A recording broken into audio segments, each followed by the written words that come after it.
Hello, hello. Nice job reaching that 7 stream streak, Alter. Thank you so much for, hanging out in this stream. I really do appreciate that a lot. How are you? Hopefully you're doing well. Let me finish writing this critique really quick. Somebody dropped a question in um, the chat on my server, and I need to reply, finish this critique.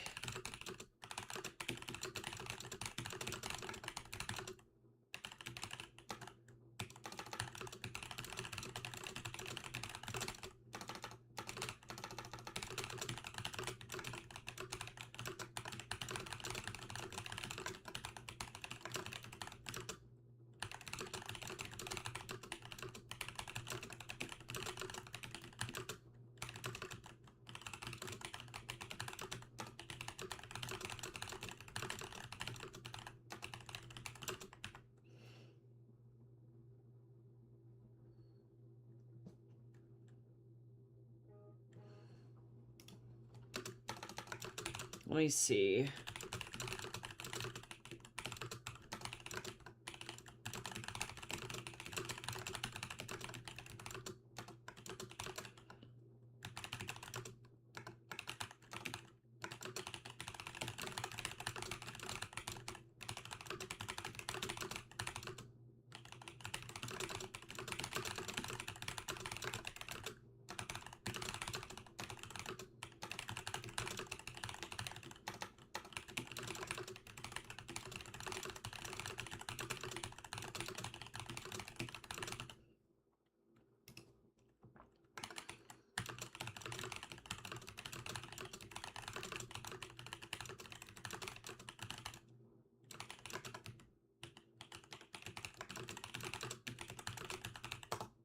Okay, there we go.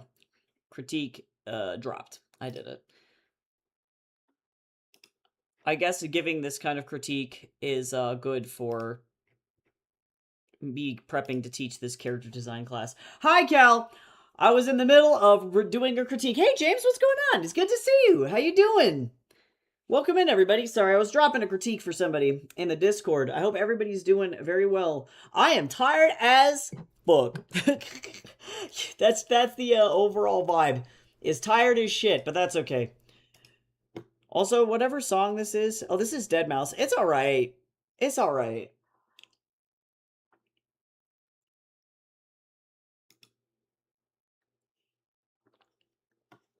We are going to be working on comic pages today. I'm doing okay.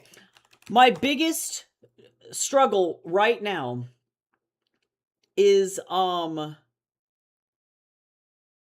working on my damn backer kit campaign. We have up to 45 backers, which is great. There's only 6 days left, and legit, I need like $20 more to get this thing to the stretch goal. And I really don't have to be the guy to be like, I'm just gonna do it myself, and then like end up having to fund or like back that final little bit of the Kickstarter. So I'm kind of hoping that in 6 days somebody just goes, here you go, and like it just does it. You know what I'm saying? I don't know. I can dream. I'm really tired. We learned yesterday that my cat has pretty severe anxiety, so we got to give him some anxiety meds, which does kind of suck. But it is what it is. He's just not been doing very good. Oh, goodness. Also, allergies are crazy over here. It's so bad. I physically hurt. And I don't like it. I don't like it.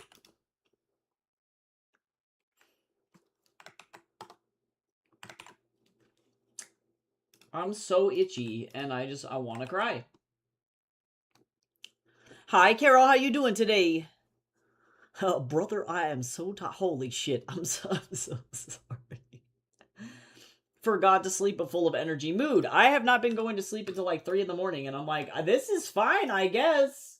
Brain. That's cool. Alright. So, mostly just suffering, but that's fine. I was doing okay for a little while, but I think as I get closer to this move and my brain is having to do the logistics of like a bunch of random shit, like for example, my like the car. It turns out I wouldn't be able to take my car into Canada because of how it's leased. So my dad had to go and get a personal loan, which is a big pain in the ass. That makes the interest way higher than what I'm currently paying, but it also makes my car payment lower. So it's like on the plus side, yay, less suffering, but then or like less money out of pocket. But the downside is that the interest is so high that overall the loan ends up being more. So it's like, cool, this is fine, but it's like unnecessarily complicated to get it over there. So then, you know, you just got to do a bunch of extra random shit. So that's mostly been what I've been dealing with. So the logistics are kind of crazy, and that's just kind of how that's going. That's all right. Doing well, trying to go through, fix, revamp, and work on my toy house. Oh my god, I need to do that too, James. No, you remind me. I have like one character on Toy House, one OC, and I want to sell adopts over there, but I want to have like a more fully fleshed out like profile before I do that. For sure. Other day I received more art of my OC. Very nice, very nice. I always love it when you can commission like great artists though. That's awesome. That's so fun though. Oh, we got self-care combo. Everybody stretch. Go grab a snack if you hadn't had a snack today. I just finished my glass of milk, but I will also eat some trail mix because that's good for you. Eating food is good for humans. Wukong looks so sassy. Yeah, he's hanging out with Albing. Having a cup of tea and being like, I hate people. People bug the shit out of me. I don't want to be around them anymore.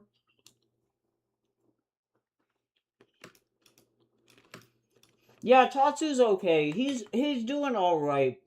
He's just like really upset. And it's not good. He doesn't like the change, and I think he's afraid that we're gonna leave him. I don't like Amigo, no we're not. He doesn't know. He doesn't know what's really like going on, so the doctor recommended that we give him the anxiety medication that we were going to give him on the plane just more frequently, so that way he's less stressed out.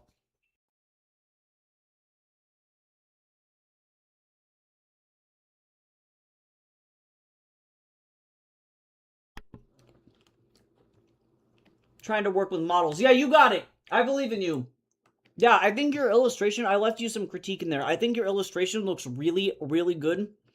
But, like, and also know that Citric is coming from a spot, like, he really hyper-stylizes his work. So, I think what he's seeing is that I don't know what the 3D or the Clip Studio 3D model head looks like, but definitely watch out for it being, like, very same-facey, because I've noticed that can happen with drawing models. Like, when I make my models in Daz, I have to, like, actively break them. Like, I've shown you guys the Drema model. She's horrifying. Horrifying. Or, like, a lot of the models for the demons, I overly exaggerate their faces so that they have, like, an ultra-long face or something, you know, something that's gonna make it look not typical, but in order to do that, I normally have to, like, I have to actively go into the model and break it, so I don't know how much control Clip Studio gives you over the model, because that's why I use Daz in particular, is that the, amount of control that it gives you is really extreme. Like, you can invert their skulls if you want to, like, it is, you can go crazy. But knowing how much to stylize and kind of what you want to stylize can be, the trick. It's a hard thing to decide. Let me open up. Oh yeah, also the next page of Heaven's Equal comes out on if I can think, Wattpad and Tapas today. Can you tell my brain is fucking short-circuiting? I'm doing my best. But yeah, it comes out on Wattpad and Tapas today, so chapter 13, or chapter 12 is officially going to be slowly released. I'll be releasing the full chapter and the script preview for chapter 13 over on Ko-fi if you want to buy that over there. Oh yeah, totally. Yeah, and that's really what I mean, Carrix or Kara, watch out for that.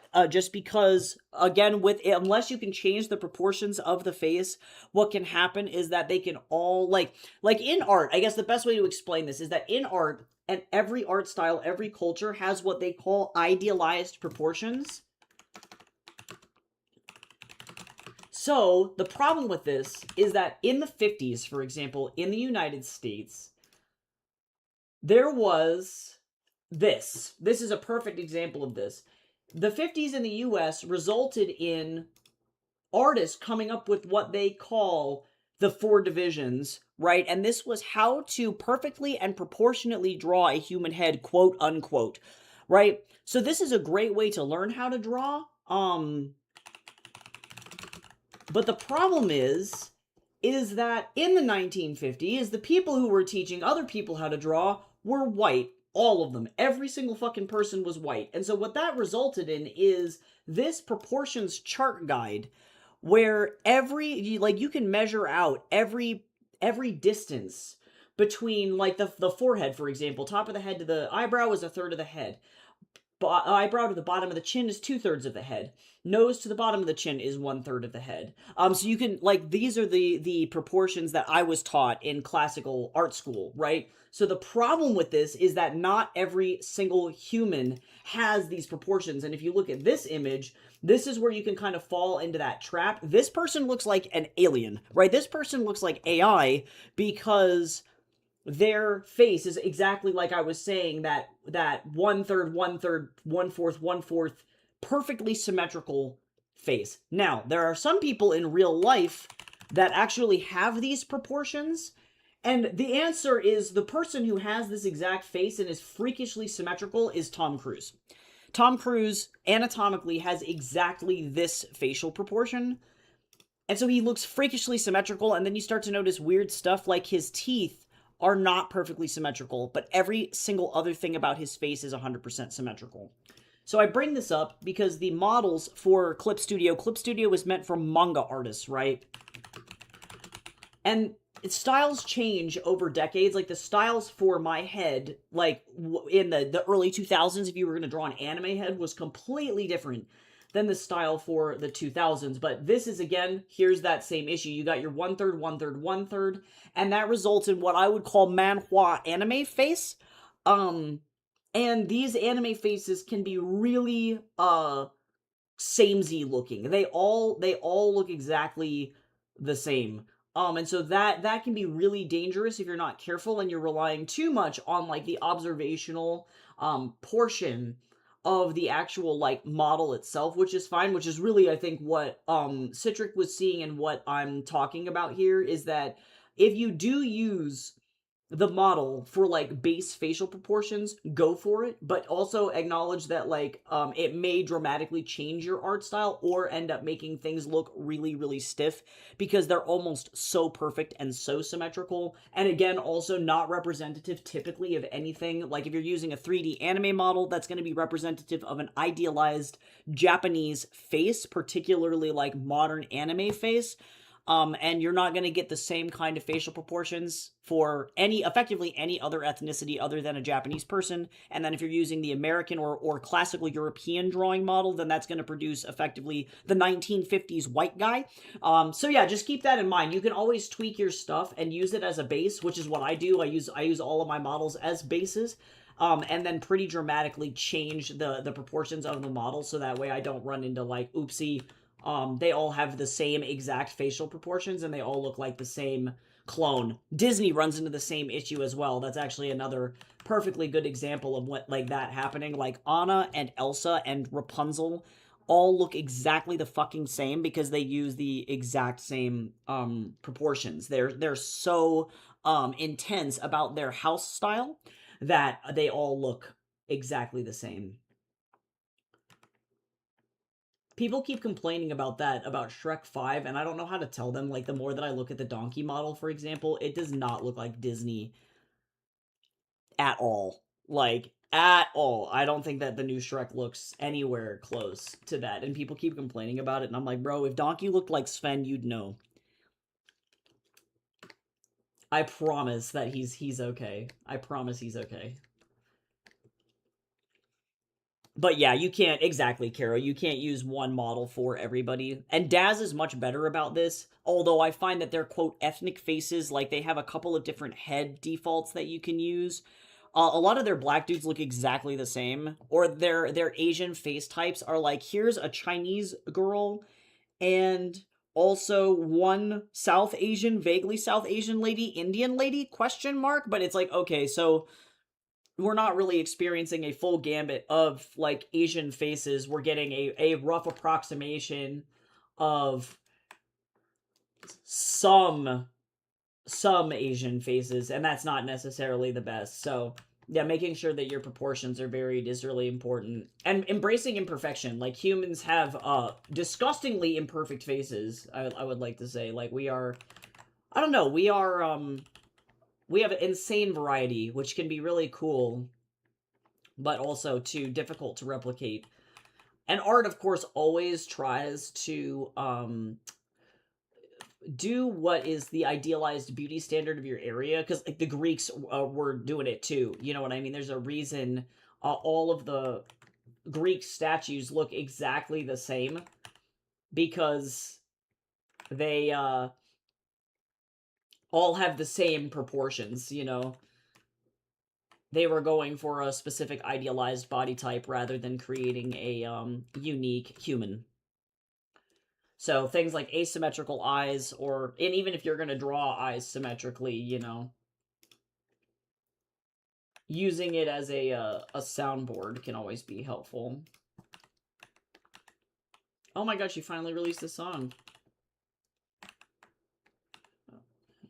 In summer, I will do whatever you wanna. I will do whatever you wanna. She's been singing this on TikTok for like months. Okay.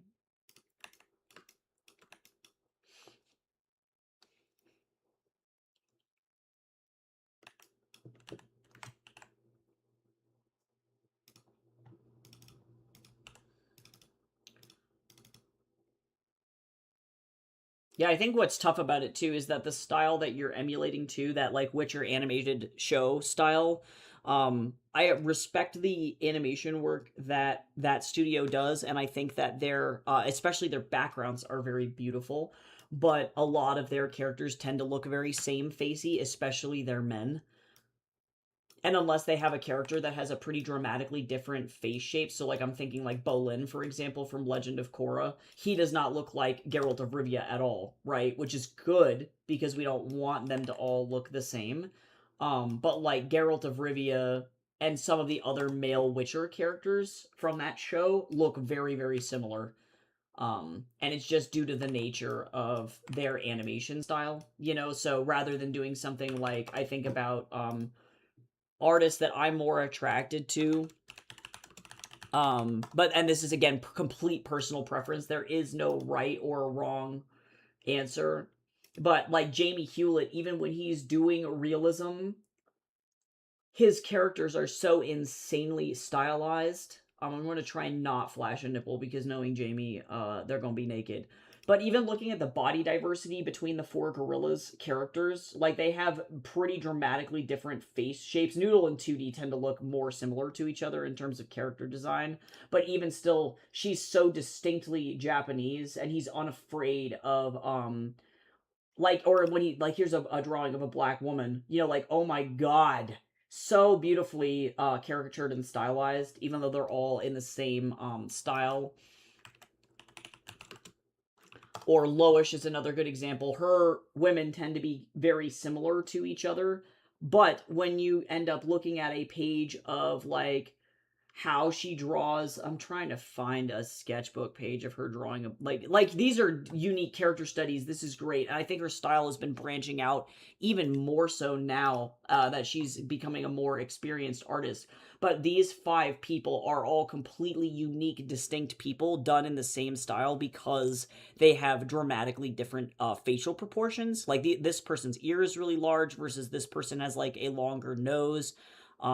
This is a more of her traditional face. This person is clearly like Afro, like maybe Afro Asian, maybe indigenous, you know, so like there's a lot of different experimentation with facial proportion and exaggeration, and the best way to study that and kind of work backward is to study animators and illustrators who deliberately, almost comically and intentionally over stylize their stuff, and then draw back from there, you know, go more into the realism at that point and work backward, so that way you can develop the ability to exaggerate and stylize without overdoing it. And that's a really, it's a difficult task. I still am not perfect at it, for sure.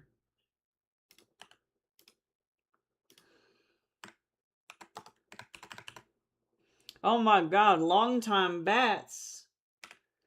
I don't need Stream Boo. Oh, thank you. I was gonna do it. Usually when I use 3D models, it's to get foreshortening. Yes, and that's absolutely a great reason to use it. Or like I was explaining to another student, I had a student who was doing a study. They do this assignment every single digital painting class that I have. That is a, oh, why would I do this? Hold on, I'm a fool. I'm working in color today. I have an assignment that's a master's study, and that master's study is effectively you're trying to 1-for-1 perfectly copy a Masterworks painting. And so you need to be able to, in digital, replicate the brush strokes, the texture, the lighting, the proportions, the anatomy, even if the artist was wrong, even if the proportions are not that great or are overly stylized or any of those things, you need to be able to replicate those things. And I had a student who did the assignment not like they were supposed to, and the way you're supposed to do the assignment is to have the artwork up next to each other, so you have two windows open, one with the artwork and then one with your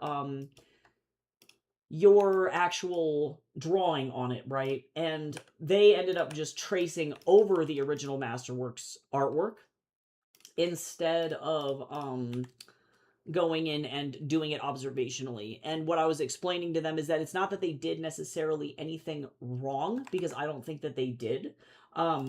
But the two different methods train your brain in a different way. Where if you're working like I do with my comics over models, you will invariably get faster. That's just the truth of it. I had a very, very talented teacher who was a sculptor who did exercises all the time tracing over Masterworks sculptures on copy paper with Sharpie in order to better understand the anatomy. And that's totally fine, right? But when it came down to it, what he was doing is building muscle memory, so that way his sculptures were more accurate. But there's always going to be a moment where you're going to need to over-exaggerate, or you're going to need to change the anatomy and stylize, or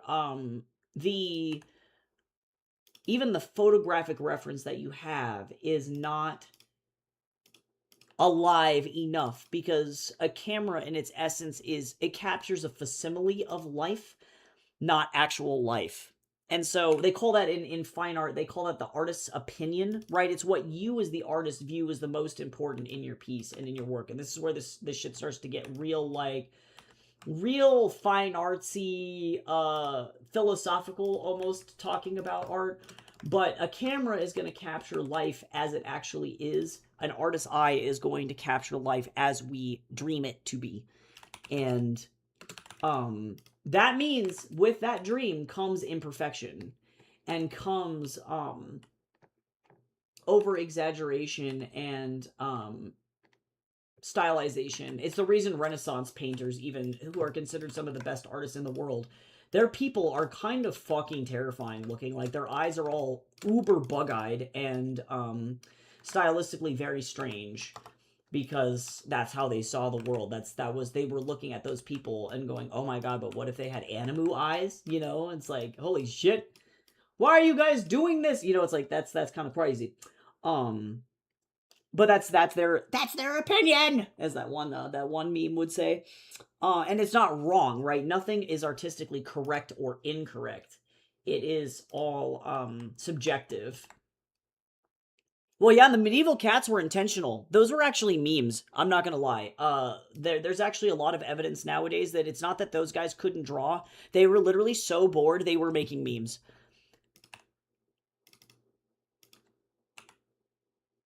So they were literally drawing wieners on shit because they thought it was funny. That was like the overall vibe, which I do think is pretty funny. And some of it was like, oh shit, I can't get a cat to sit still for a little while, but I particularly think about like the illustrated manuscript cats. And these guys were 100% intentional. Like this person drew this knowing full well. Cause so, like, look. Is this, wait a second, is this AI? No, that's actually somebody's actual art. That's actually really good. But yeah, like, this was probably a meme. Like, this was guaranteed a joke. You know, so, and to some extent, artists over time lose stuff. I love this guy. Holy shit. He is me. Yeah, sometimes people lose, art skills over time, and a good example of this is going from Greek art, let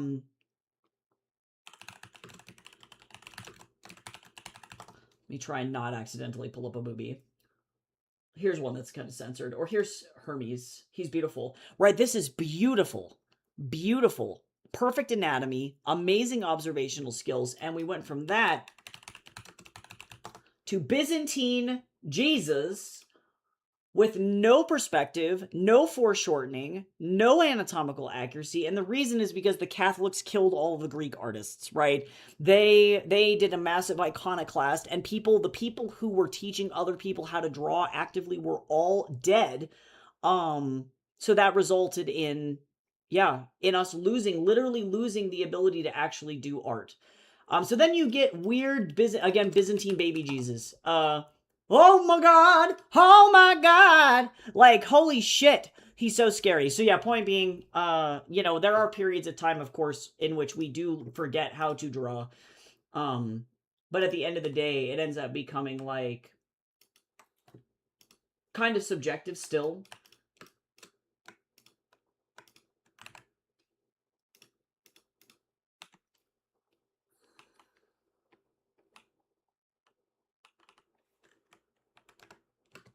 Why is this... Who... So did this thing say, who created your ass, Satan? That's funny. I really hope that there was not a, weird error on my comic pages this whole time, but I don't know. That could be what happened.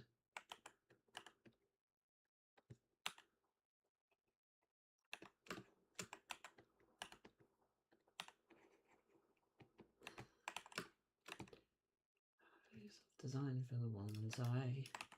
Yeah, this is like not all the way to the edge. I don't know what the fuck happened there.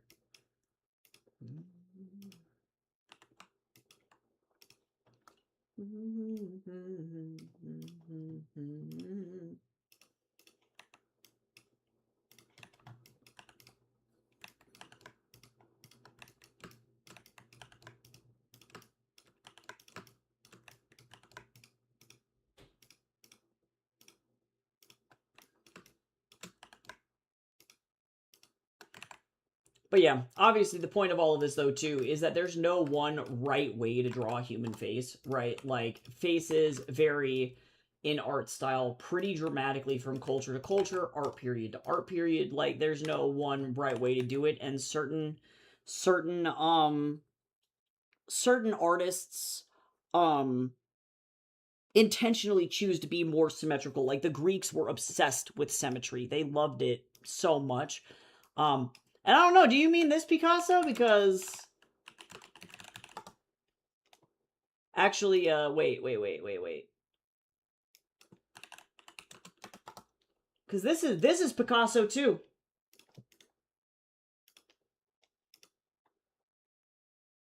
I think people forget that he moved from being probably one of the best, like, these are all of his different periods. He intentionally, and this is kind of what I mean, right? He intentionally moved. That was a painting from Picasso, by the way. He was 14 years old, I would like to just point out. Holy shit. But he moved from hyperrealism slowly into abstraction because that was an intentional artistic decision that he made. And so the difference between Picasso and Baby Man Jesus is that Baby Man Jesus is the result of somebody not knowing how to draw or never having seen a baby in their life, versus Picasso's abstraction is an intentional decision. And it doesn't mean it's necessarily for everybody. Picasso is not my favorite. I do like his blue period, I think, more than most. Yeah, Guernica's a great. I like Guernica a lot, actually. I really like that piece. It's interesting. It's not something that I would look at often, but arguably the reason Picasso is successful is because he understands color theory really, really well. But I also recognize, like, one of my favorite artists is Dave McKean, who is another illustrator that is particularly good at making what I would call beautiful, ugly things. I obviously don't draw like this at all, but I just don't think like this. Like, my brain does not think like this. And I find it just, like, so fascinating. Yeah, God, he produces some really cool work. And even his comics are like, some of the panels, this is from Black Orchid. They're so hyper realistic, very strange, and I really like his work a lot. Yeah. Some people are really good at this shit, and I am not. But yeah, Man Baby Jesus was effectively, yeah, a direct result of people having art skills taken away from them, which ultimately is, like, super sad and really sucks. But point being, though, is that there's not really one right way to draw.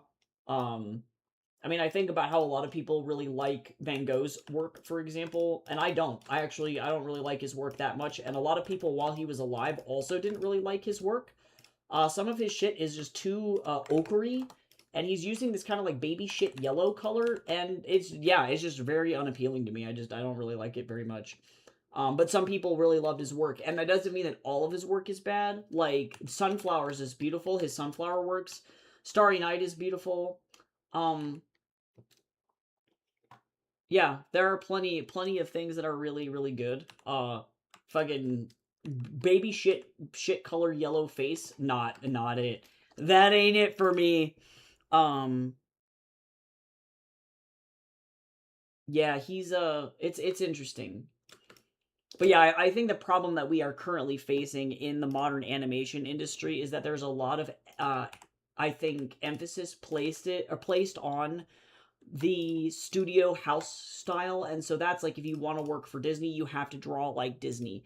If you want to work for Pixar, you need to model like Pixar. If you want to work for Cartoon Network, you need to follow the Cartoon Network house style. And there's all of these, like, really specific house styles that people are pushing, and so that's resulting in, like, I know some people really dislike, for example, the Steven Universe style, and they call it Beanhead. I've heard that commentary a lot. I personally don't mind that art style that much. Personally, I think that people are, like, kind of over exaggerating with that one, but that did lead to, or like what I'm seeing now, for example, is because Hazbin Hotel got popular, the absolute oversaturation of the Hazbin Hotel art style is insane. And I'm glad that people like the art style, but what I am noticing, and this also happens in the furry community as well, is that all of a sudden every single character starts to look the same. It's the I only draw one style of furry dog issue, where you're like, oh, like, these all look exactly the same. And they're not very good at stylizing around specific anatomy, which can be also kind of problematic in itself. But it's an interesting issue to deal with, and it's something that every single artist has to face at some point in their life, is the act of stylization and what you're going to do with it. Baby shit yellow is not a nice flat color. Yeah, hold on, let me find the one that I was talking about. I'll show you. and other art critics from his time had the same critique. Some people criticized him for painting too yellow, which I don't think is a problem at all. I like his use of yellow. Oftentimes, it's very pretty. Like in this one, for example, this is very, very yellow as a landscape, but it's really nice. It's nice. You know, it gives this almost like golden hour glow. But a lot of critics during his time literally told him that he was like, it's like, bro, put down the fucking yellow paint, and they'd get really mad. But it was because sometimes that resulted in paintings like this. This is just effectively pure, unadulterated ochre paint, and it don't look good. It's a bad color, and so people I think were arguing that his color theory was bad compared to Lautrec's portraits, which were way better, arguably. This is on cardboard. Like, you know, he was very good at naturally rendering light. This is oil on cardboard. And Lautrec was one of Van Gogh's very close friends. But even when he was over stylizing, like this is a very yellow piece from Lautrec, so this is similar to, again, Van Gogh's yellow, his obsession with yellow, and I'm sure that they were both hanging out painting at the same time, working on these things. But the yellow is used very sparingly, and it's not like, oops, I dumped an entire tube of baby shit on my canvas. So I do feel bad. I can understand why people were critiquing Van Gogh's work at the time, because it's not always like, just because we call them an old master does not mean that every single one of their pieces was like liquid gold every single time.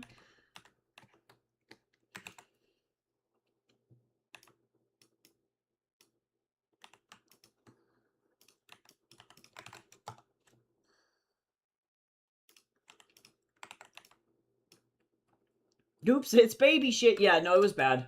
I understand. I think people were too critical of him during his life, and some people said some seriously mean shit to him. But also, though, too, it's like,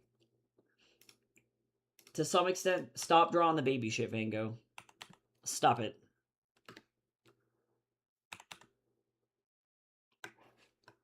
Don't do that.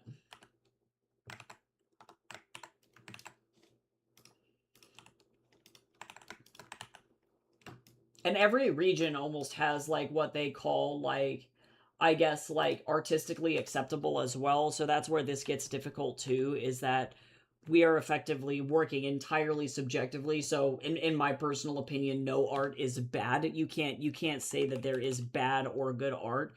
There is art that you personally don't like, and there's art that you personally do like, but like you can't really make the call of like, oh, this is objectively bad. And like there is art that lacks like certain technique, like, and you can talk about why it's unsuccessful. That word is completely different from bad. Like, for example, Hey Hey from the live action Moana is unsuccessful because the chicken is scary looking.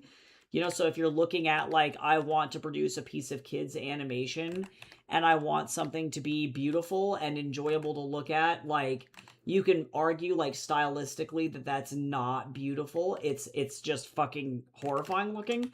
And that's what makes it quote unquote objectively or subjectively bad. But you can't really say like, oh, this is bad because I don't like it, and that's where that gets difficult as well. And I think that was what Van Gogh was facing a lot of his career, is it's like the Impressionists already had like a really bad reputation, and a lot of them were like severe alcoholics and also like troublemakers as well. So they would go to places and get super fucking high and really, really drunk and be just generally disruptive in public. So they had that a bit of a reputation as well. A bunch of young punks, effectively, they were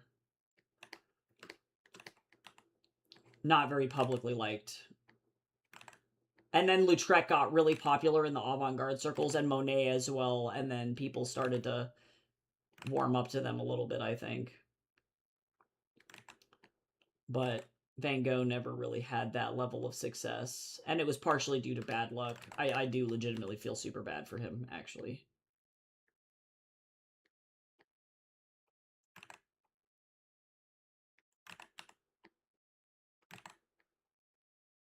But yeah, for character design, what I always ask myself is, you know, if you're working on characters, the question you can ask is, you know, do all my characters look like the same person in different clothes?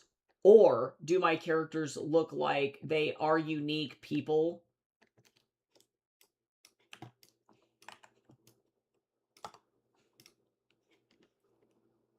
Oh man, I might go get a little drink too. I don't know who this band is, but I kind of like them.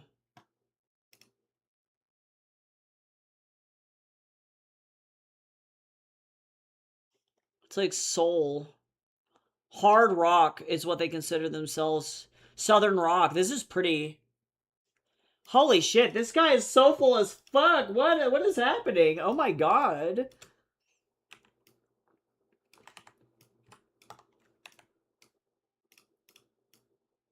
Oh my lord. Oh my god.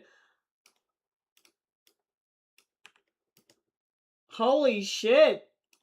I was not prepared for whatever this is. Oh my god. The heat is making my brain mushy. Me too. I'm so sorry. You all are like literally air frying over there. 36 Celsius is like Colorado weather. That's like desert weather. That's so gross. That's so hot. Like, oh my god.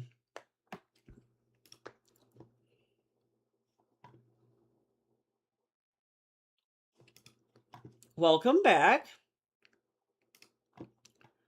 Alright, let me figure out what I'm doing with this background here.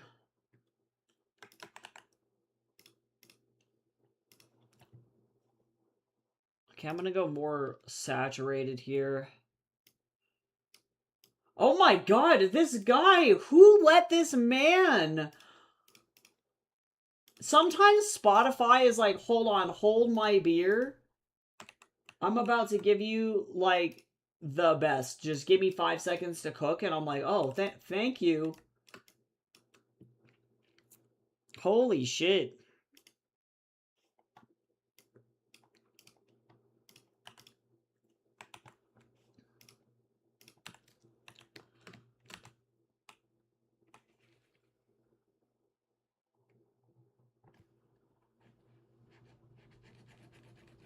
Yeah, damn. Those guys were like, hold my beer. Oh my god, I was like, I could hear the tumbleweed gliding through the wind. As somebody who's been personally assaulted by a tumbleweed, they're not as cute.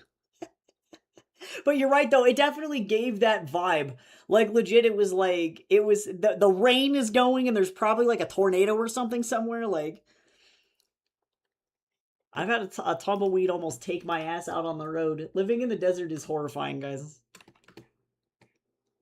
Just saying, actually so scary. We got so many rattlesnakes.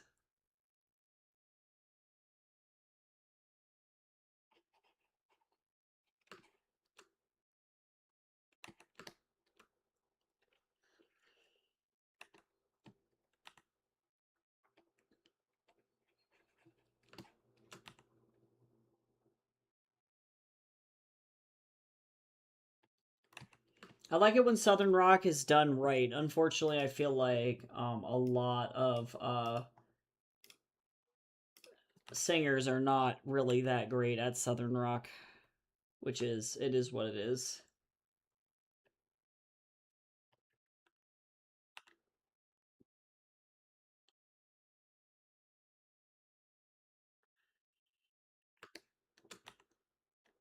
This is okay EDM. I don't know who Lulu Yam is. They're from Florida. It's all right. It's all right. It sounds like early 2000s stuff. No tumbleweeds in BC. Yeah, well, you gotta have the right plant, you know?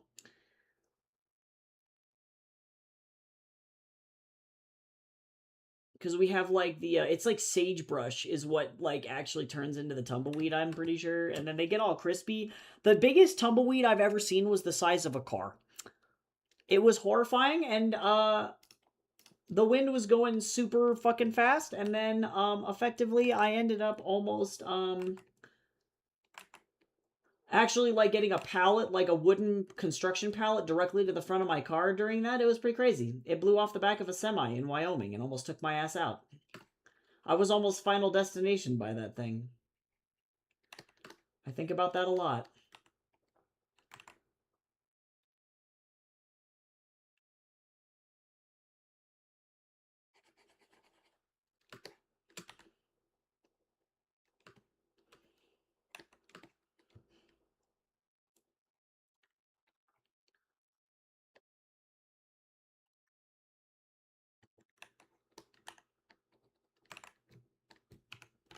It was horrifying.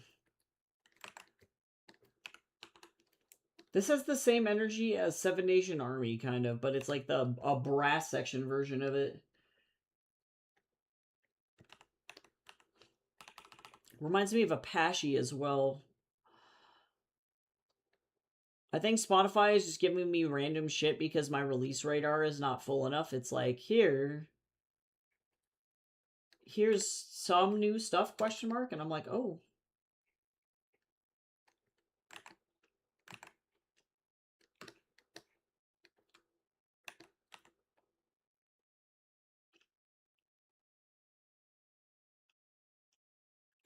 I think I'm gonna do purple.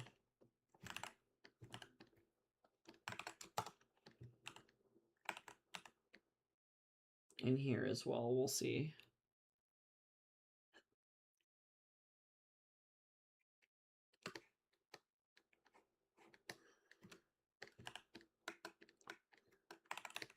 Actually, maybe not. I might just go lighter here.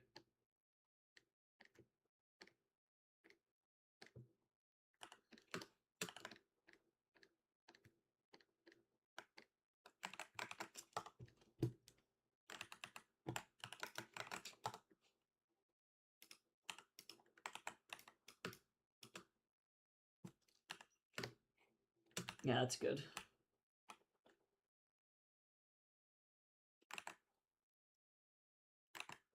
God, Wes.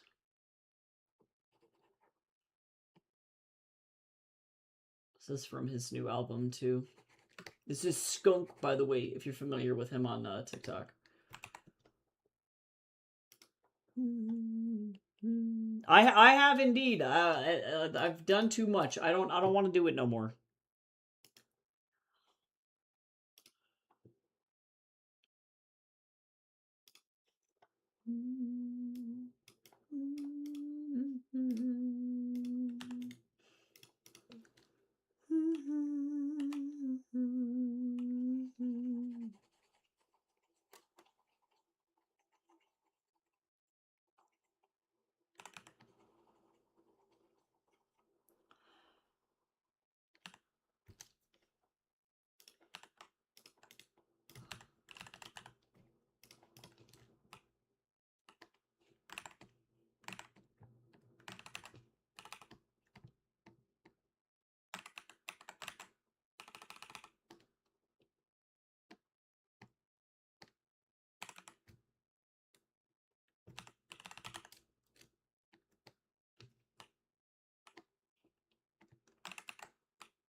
Okay, slowly but surely, I might go get my my energy drink. We'll see what happens.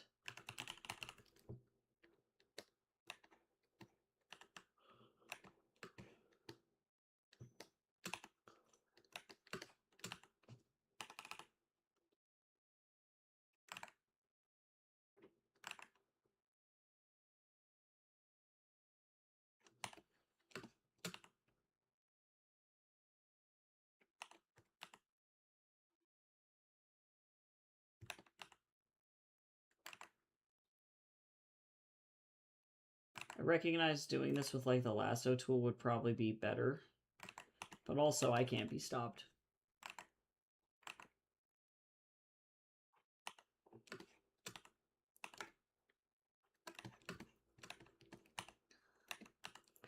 I'm going to need to go in and do some gradients on top of all of these things as well. I'll get there eventually.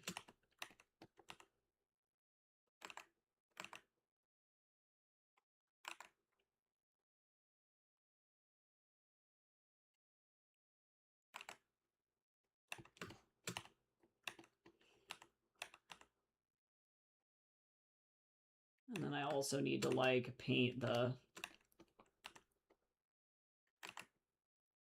bubbles. I try my best to not spend too much on like the background, but like that's okay.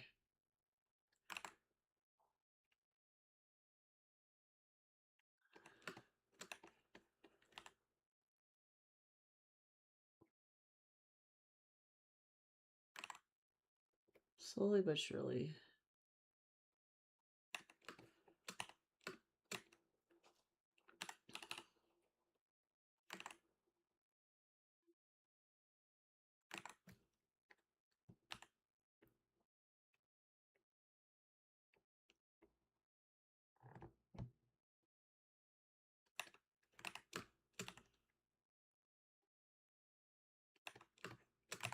That's not what I want.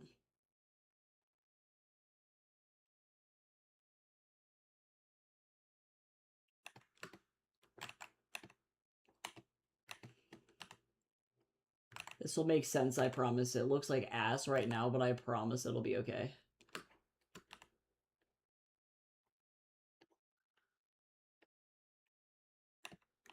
Just give it a time.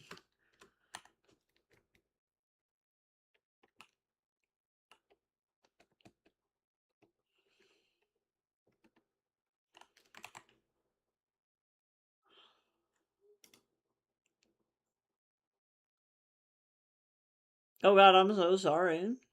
Give me a flavor. I need some caffeine and do not have the brain. Oh god, I don't know what flavors you have. I don't know what's going on. I can't help you.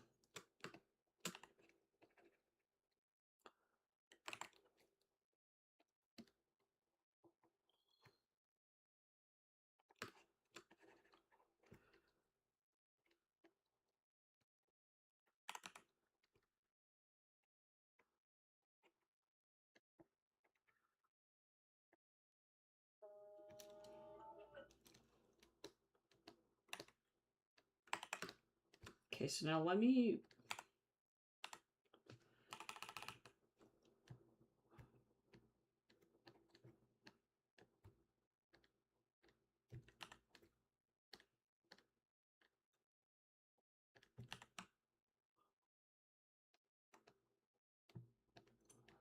Yeah.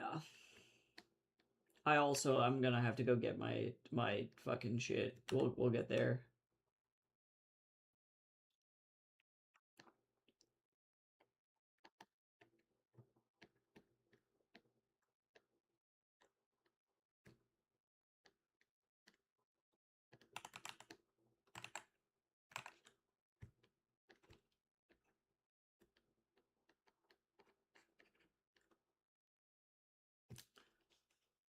Okay, it's slowly happening. Oh god, no, I'm confused. I don't know what I don't know what teas you have. I'm sorry. I'm sorry. Oh god, but Irish stout does sound good though.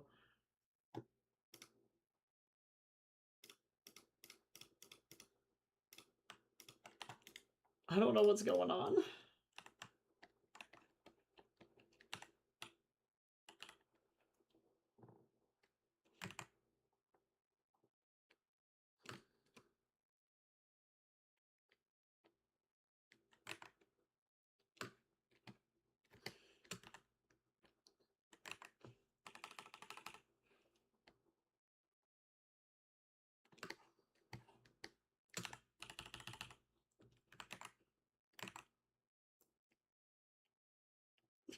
Phew.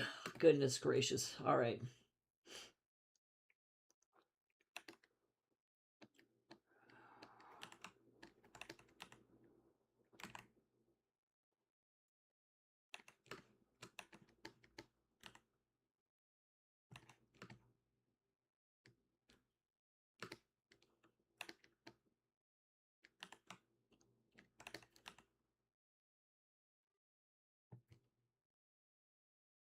I am also insanely tired. I just need the world to like chill out for like 2 seconds. You know what I mean?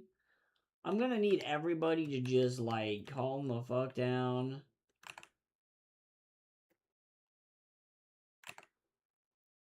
I'm like kind of torn because part of me wishes that I didn't have to move to Canada.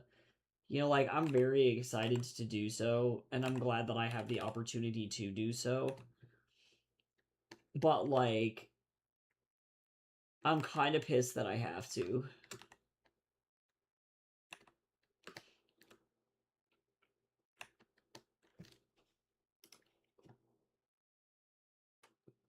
I appreciate the punk energy of this, but anything that's like slightly off key bugs the shit out of me.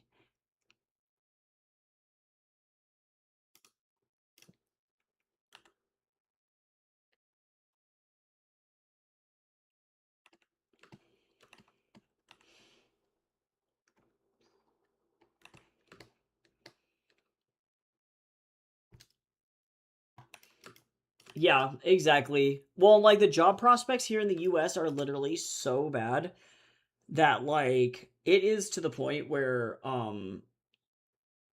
it's just unviable to live here. Like there's if you have any kind of specialization in anything, you're fucked, you know? It's kind of insane.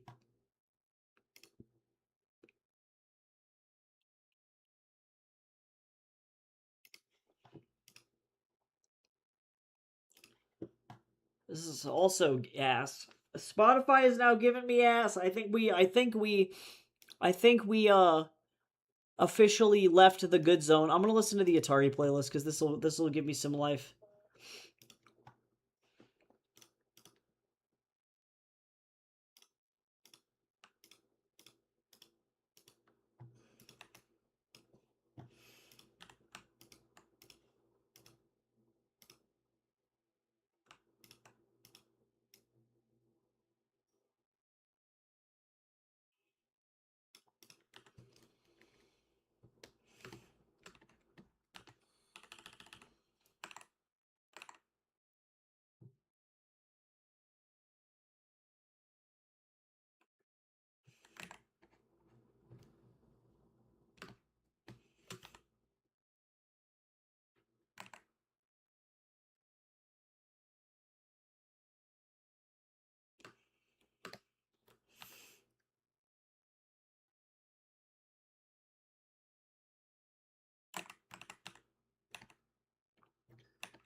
Slowly but surely.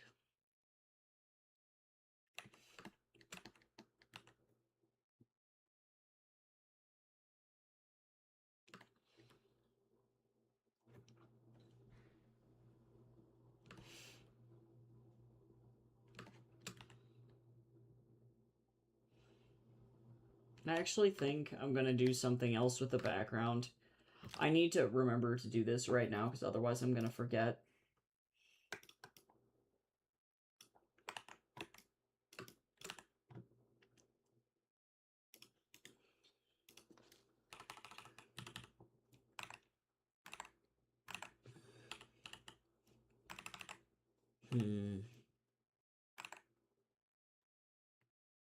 Not this brush.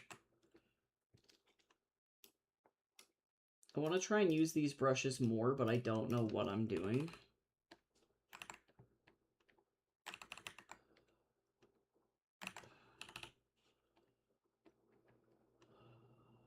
with them.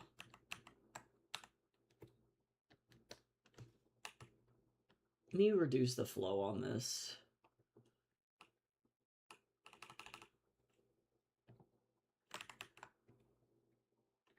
Why you do this? Yeah, I'm trying to be much more graphic about these covers now, definitely. Or these like chapter titles. I don't know, I just want them to be like I want them to be just kind of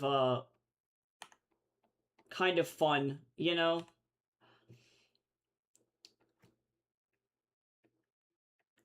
The top down.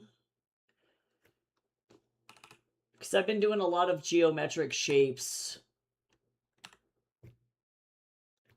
for these, the last couple of ones, which is fun.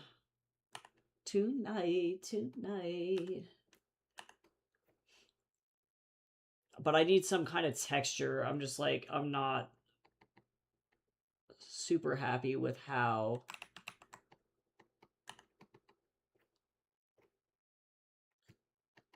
hard it is. I don't need like that much, just a little bit though. The top down. Everything's going all right. Got a lot of things on your mind. Let it all go tonight.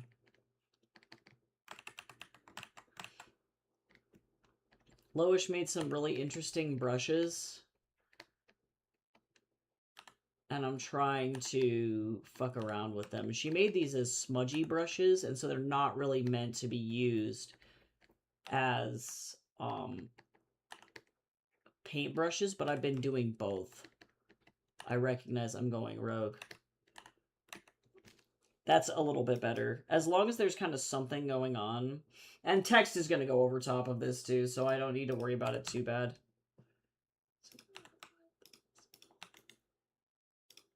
Alright, let's go back.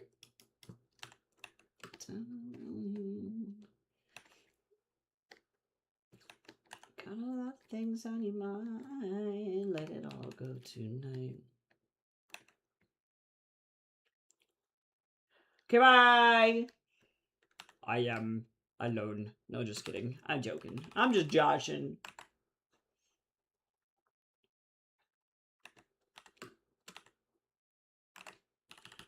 Starting with cast shadows first, and then I'm going to slowly build up other stuff.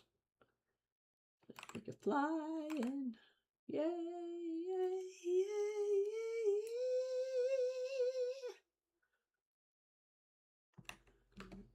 Things going alright. Got a lot of things on your mind. Let it all go tonight.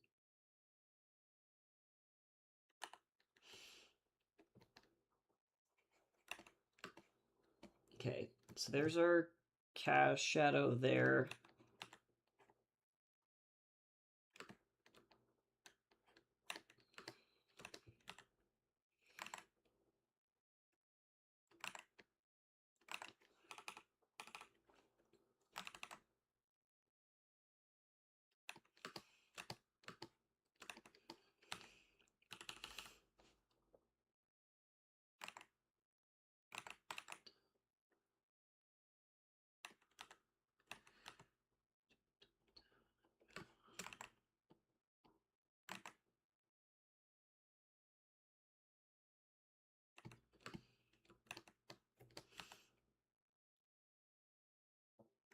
There we go. Welcome back. I'm staying you. I'm just not on my phone. Please leave a message after the tone. Just take 2 seconds for me to respond. I'm just busy.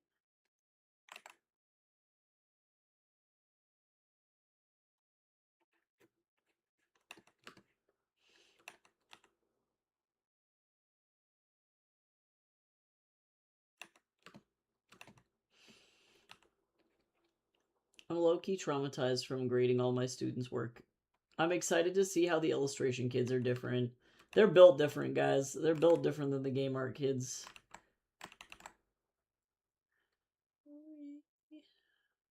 I'm not ghosting you. I'm just minding my phone. Please leave a message after the tone. Yeah, they're just built better. I'm serious. The problem with a lot of game art and animation students is that they assume that because going into 3D like means that they don't need to draw, which is not true. So then they don't understand fundamentals of art at all. And then also, I love my game art and animation kids to death, but a lot of them are very hypersensitive when it comes to critique, versus the illustration kids are like literally fucking flame me. I want my teacher to rip me a new booty hole. And so they're not afraid of hard critique, and they know that everything that's said is not meant to hurt them, it's meant to make them better. You know, and so like game art kids are more likely to, when they get intense critique or they get a bad grade, they shut down and then they decide to just not turn in anything else, versus the illustration kids are like, oh, if I get this bad grade, that means that I need to work extra ultra hard to get better, and I'm just gonna fucking absolutely go like lock in and just fucking go ape on this assignment. You know, so it's like it's the overall outlook on how art works is completely different. So I'm excited to be back in a class with like kids that are unafraid of critique. And like, y'all know me, I'm not mean. You know what I mean? Like, I'm not going into these game art classes being like, you suck, and then spitting on a kid's artwork. You know what I mean? Like, the illustration kids are just built better.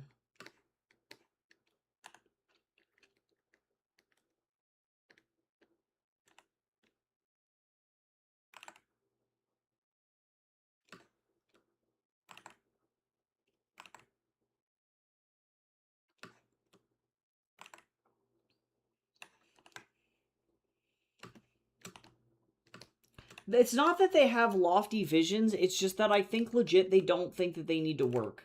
Like, they think that you know, I think there's a pretty large misconception about how animation actually works. So it's a lot of like, oh, I'm gonna just open this program and I'm gonna click some buttons like I do with the fucking AI prompt, and then it's just gonna make animation. You know, I'm going to do one pose on this frame and then another pose on another frame, and I won't have to fix the tweens at all, because the computer, the program, is just going to get it the first time. And it's like, that's not how any of this works. And unfortunately, it means that you're going to have to, you know, go in and be prepared for bugs and glitches and your work not, like, working. And you're going to have to be willing and ready to accept feedback, because, like, being a freelance illustrator, when you're working with a client, sure, you have, you know, they have some say on the final product, but for the most part, like, there is some iteration. But if you're like working as an illustrator, you don't have to do a bunch of like answering to other people. But in the animation industry, if your art director says your work is shit, you fix it.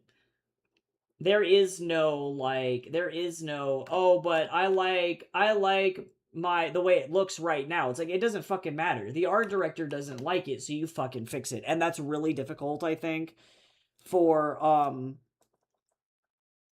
like, you have to be able to iterate your designs. Point being is, you don't get to the best character design in the world the first try. It's going to take several rounds of iteration, and that's okay. And I think illustration kids are more ready to do that, and the teachers do a better job doing that than like teaching kids how to iterate.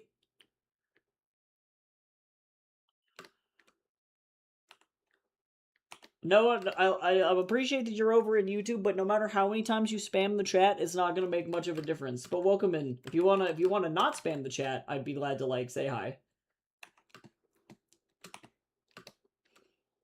Someone's former best friend went to 3D design. You're just describing him, and he can't. Oh god, he can't take any critique. No, for real. That was literally all my classes. I'm not even shitting you. Like, it was so bad. Like, and then you add on to those kids, like, and this, I was going to school obviously before AI. And those were the kids who were like, well, if I trace somebody else's work and change it 60%, it's mine. And it's like, dude, that's not how that works. Like, that's not how that works. You know, so my experiences in the illustration classes were just like significantly better, just overall, because the students weren't like that.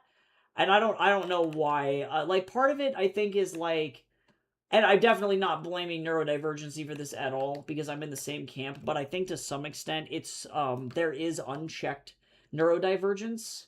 And the kids who are neurodivergent don't have like the I think, and it's not to say that illustration kids are not neurodivergent. I would just say more game art and animation kids are, and they're just more likely to be bad at taking critique because they're very rejection sensitive. And that sometimes can backfire. Like, my rejection sensitivity resulted in me being hyper aggressive about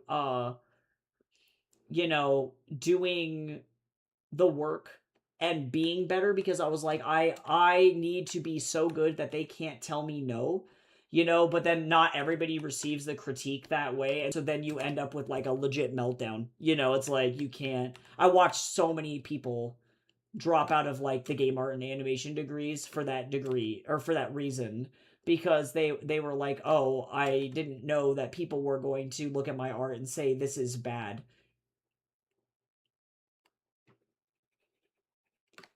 or that like the story isn't good. Like, I notice in game art too, like illustration kids are really good at describing what they see, I guess. um and like, when you say draw a flower, the illustration kids go, okay, I got you, I'm gonna draw the best fucking flower you've ever seen. Versus in illustration, or in game art, you have kids who have effectively, like, they're coming into school, and particularly this was an issue that I was dealing with at the time that I was going to school, but they're coming in with effectively all of their anime Mary Sue OCs, and they want to make an animated show about their OCs. And they don't realize that there's a lot that goes into making a good animated show beyond just my OC is cool. There's a lot to consider in terms of storytelling and writing, and a lot of the art industry itself is like the viz dev industry, for example, is the ability to translate your narrative into a visual component. Like, how does the character dress? What does that say about their personality, right? And like, you run into a lot of kids who are like, oh, my character is effectively just a human version of Sonic, and he wears this because it looks cool. And it's like, okay, well, does it mean anything to him culturally? Does it provide him with a specific power set? Do you think that you should change the shape to better fit the shape design that best represents this character? No, my OC is perfect as it is. Okay, well, you realize that having this OC built this way is going to make it really difficult to animate. Well, I don't care. I'm going to just do it my way. And it's like, all right, okay. And then you can't even give them any kind of critique, because it's like they legit just won't listen. And I find that 2D animation kids are much better, because they tend to be more illustration leaning, but it's really the 3D and the game art kids, especially the game art kids, that are the fucking problem. So it's been really difficult for me to try and teach people. They don't want to try anything new, and they're scared of doing things that are hard. Mr. Bubs, why did you get onto my lap and then just clench your foot?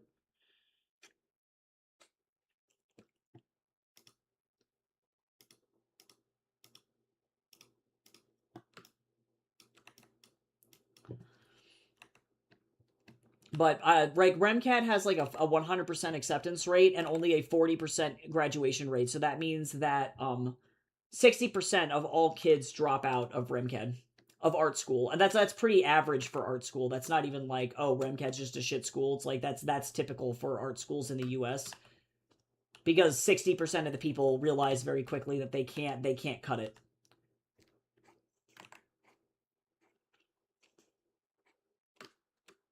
It's too hard. And as long as you're okay, like, taking somebody's feedback and tweaking your art, when somebody says, hey, this doesn't look good, and you go, okay, thank you, can you help me fix it? That level of receptiveness will make or break an artist's career, and game art kids just are not typically equipped to do that.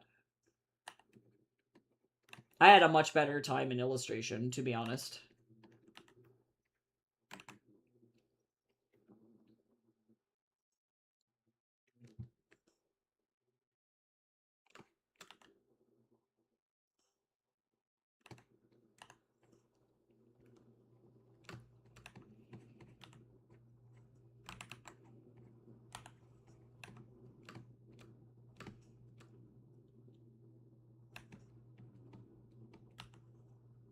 I think it's also too, there's a lot of kids who go into art school, and this just applies to everybody. I noticed this in the fine art kids as well.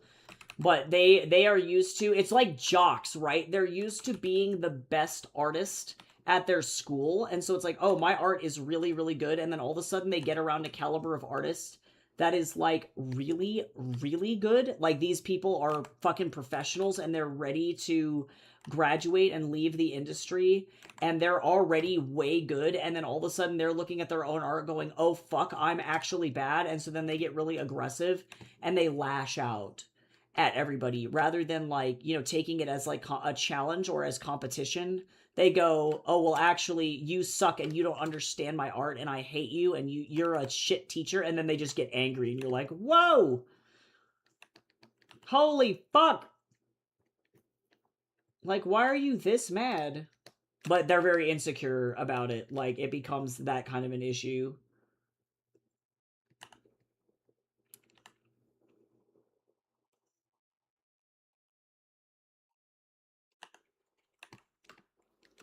It's terrifying. It's so scary.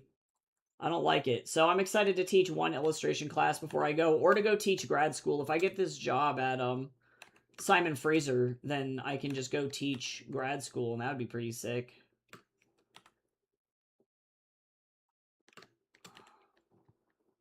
Not a huge fan of how this looks under here. So Mr. Bubber, did you know you're so cute? When we get done with Scream, I gotta give you your anti-anxiety medication. You don't even know what's going on.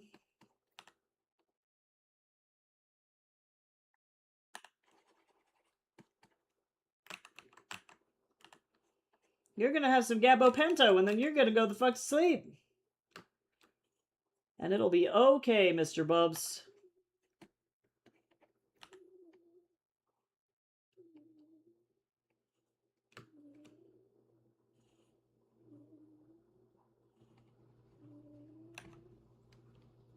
You're gonna be all right.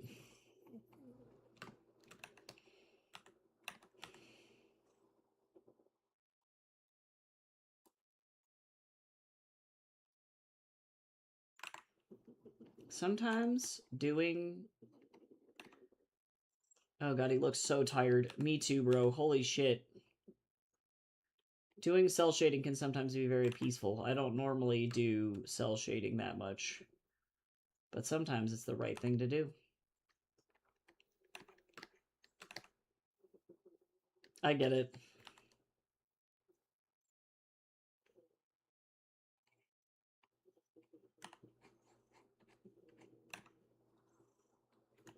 Oh, I gotta go get my, my drinky. I don't have any drinkies over here no more. Well, see, but there's a difference, just to be clear for everybody in here. Like, this is coming from somebody who has been a professional, like, college level art teacher for 3 years, right? There's a difference between being like, well, I like the way that it looks, and then a teacher pointing something out that's like fundamentally wrong. Like what I don't appreciate is when teachers are like I had plenty of these teachers when I was in school. I had a teacher whose like crowning achievement was fucking animating Toucan Sam for the cereal box commercials. He got kicked off of the team of South Park because he was so fucking insufferable to work with. Like, insane. I would have also kicked him off of the South Park team because I could not stand being around this dude. And he, I remember one day had made a comment about anime, and he was like, I fucking hate how they animate mouths because the mouths move way too much and they don't sync up with the words. And I realized in that moment that he did not fucking realize that anime was originally recorded in Japanese, and he had only watched the dubbed version of the cartoons, and so he didn't know that the reason that the lip sync doesn't line up is because it's not fucking synced to English. And I was like, dude, have you never seen any dubbed comics or any dubbed cartoons in your life? And the answer was no, because he was a crusty, bald, white dude who was uncultured and he, again, fucking animated Toucan Sam. So, knowing that, you know, his critique in my mind, effectively, I started, he would critique my shit, and I was like, you know what? Your critique is effectively worthless, and I'm not going to get anything out of you. And that sucks. to be approached by a teacher like that.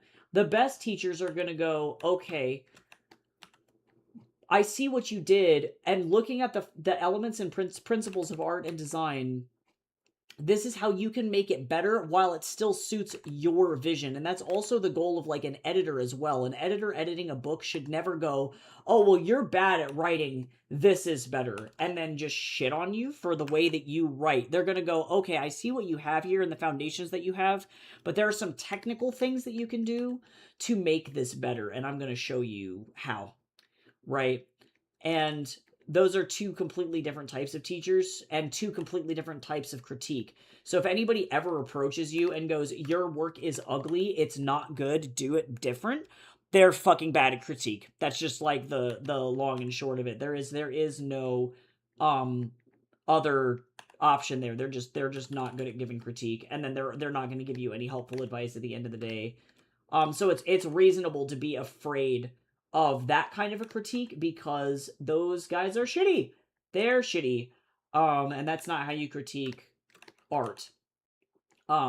You know, anytime anything like I think bridges into like mansplaining or like experience splaining, it's like, okay, I don't want to hear it from you.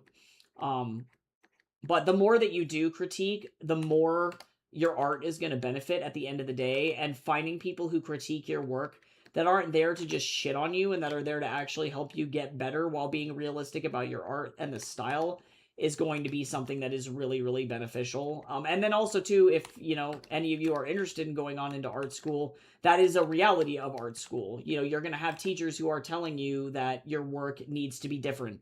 And it's not that it's bad and needs to get better. It's not that you suck. It's just that there are certain things that aesthetically, like in terms of pattern recognition, we know work better. And they're going to suggest that you do that because we know that like certain things XYZ is gonna make the art look stronger, the composition better, the framing better, like whatever it is. And that's just something that you kind of have to just like be prepared for.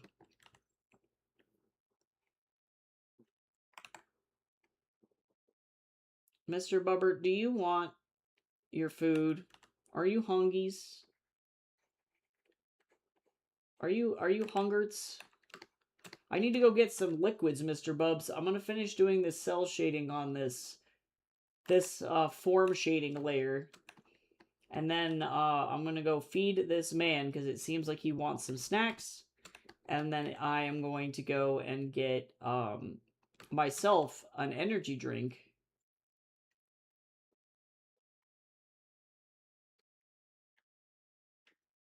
Yeah, I think the thing that makes me the saddest about the Game Art kids is that they just don't have a willingness to try. And I've been seeing this overall from students more so since this last year. There's just a massive amount of depression and an unwillingness to even just try doing something new, you know, to experiment and to have fun.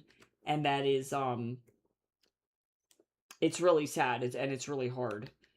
And it takes the joy out of the art. You know, then you get the students who are like, oh, I don't like how my art turned out the first time I did it, so I'm just gonna go put it into AI, and I'm gonna ask it to fix it. And so rather than experimenting with the technology, which is something that people are doing, and like I'm of the belief that you should experiment with new things to figure out why it's good or why it's bad. And in the case of AI art, we're finding that 99% of it is just shit. So without playing with it and without people fucking producing literal actual garbage, we wouldn't know that, you know? But to some extent too, if you start to use then a tool that is not a tool, you start using it as a crutch, then it's not a tool, right? It's you panicking and you're not willing to learn the fundamentals, you're not willing to try new things or to get better. And that's causing bad work, you know. So yeah, we're in a very weird place. Mister, do you want me to lean down and kiss you on the face? Is that what you're asking me to do? He keeps turning his face up to me so that way I can give him little kisses on his little face. I'm sorry, Mr. Bubs. Holy shit. Okay, sounds good. I'm probably gonna also, like, once I get done with this, this step here. Oh my god. I can't believe you left them kisses, Mr. Bubber. Oh god, he's so cute. Why is he so cute? I don't understand. Yeah, it's hard. It's hard watching people effectively get so frustrated with trying to learn that they would rather literally give up and then just go feed their shit into an AI generator than actually like learn how to make it better or how to the fun, the joy of actually making the thing, because that's really what they're missing out on, is that there's no joy in it. That's a fucking shame.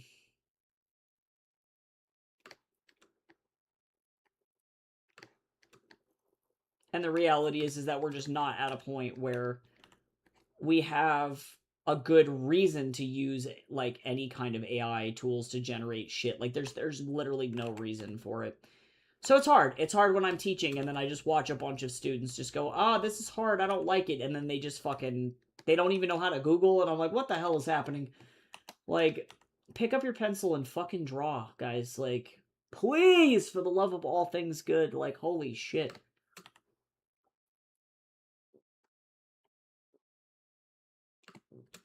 So I hope teaching at a university in Vancouver will be better. We'll see how it goes.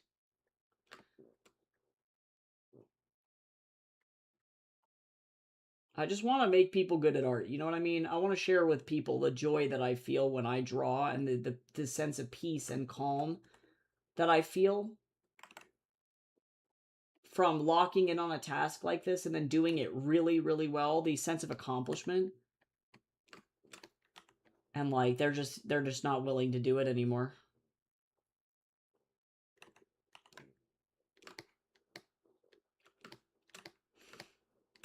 Okay, Mr. Bubber, I finished it. Do you want some tiki chicken? Is that what you're telling me? He wants love. God, he's so sweet. Okay, I'm gonna go ahead and just take a quick moment to BRB while I go and give this cat some food and also get some energy drink. I will be right back.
Okay, I did it. I'm back.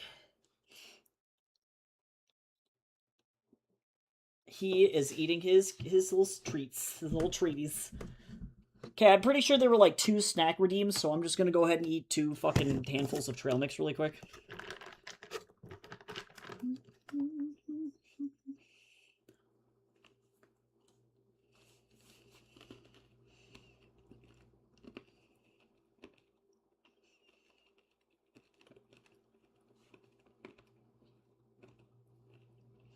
Yep, that's some nice trail mix.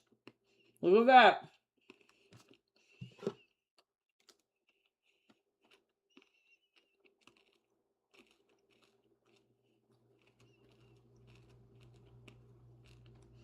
Oh my god, Amazon's like, would you like a Huion drawing tablet? And I'm like, I love it when I post a video to YouTube and I got 0 views. Crazy.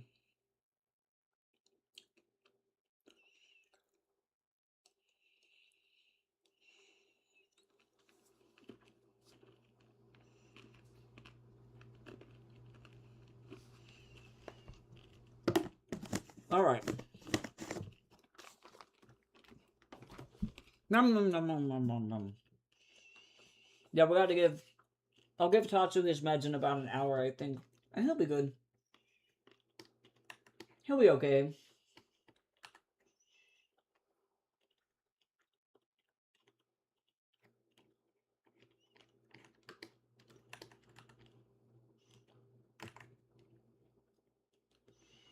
He was just hungies. And I get it.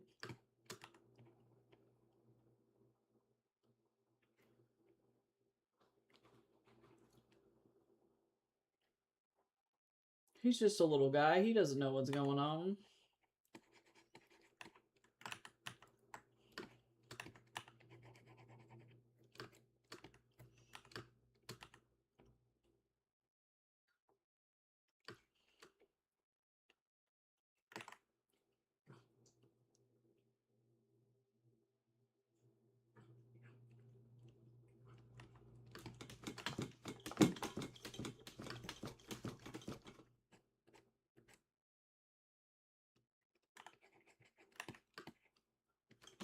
Slowly but surely, we'll make it.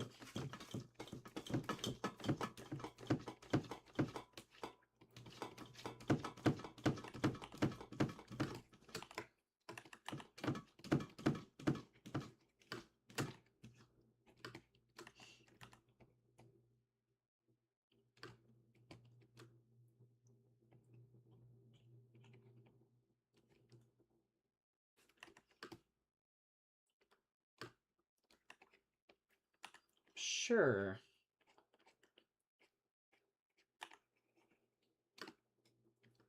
What is that thumping? It's Mr. Bubs punching the trash can because he didn't want to eat his tiki cat. He's trying to punch over a trash can. Sir, I'm going to need you to eat your food. I recognize you have the anxiety. Hold on, let me go see what's wrong. Sir, please don't knock over the trash can. Come here.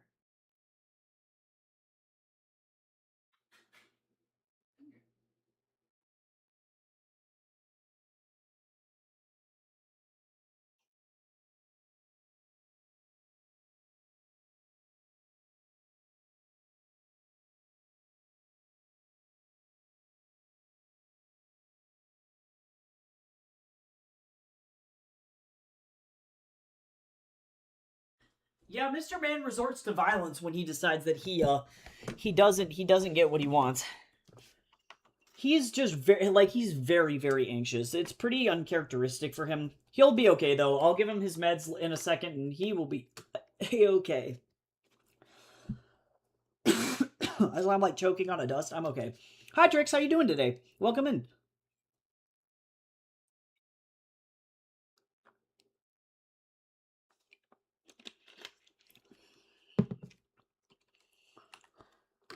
I am super tired, but we're making it happen.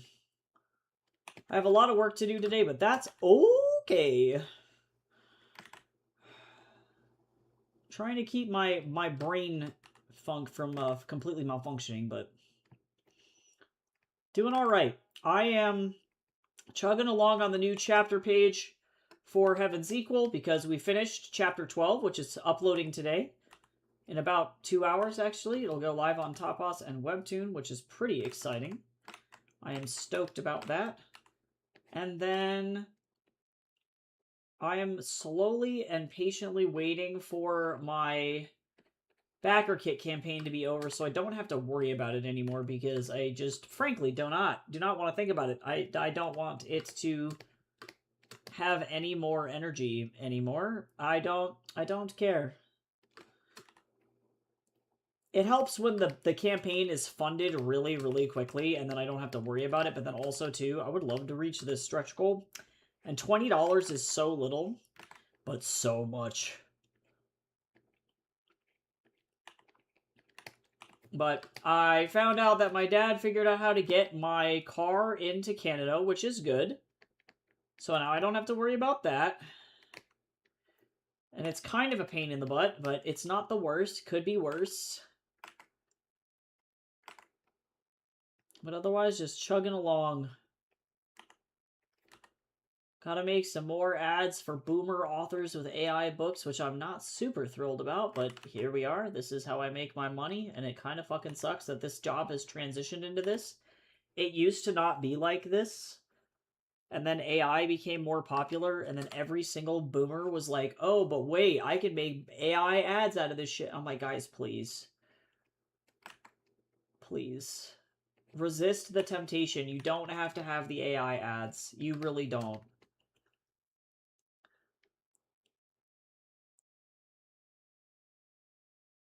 Oh, but hey, that's as a rap sounds like really, really good.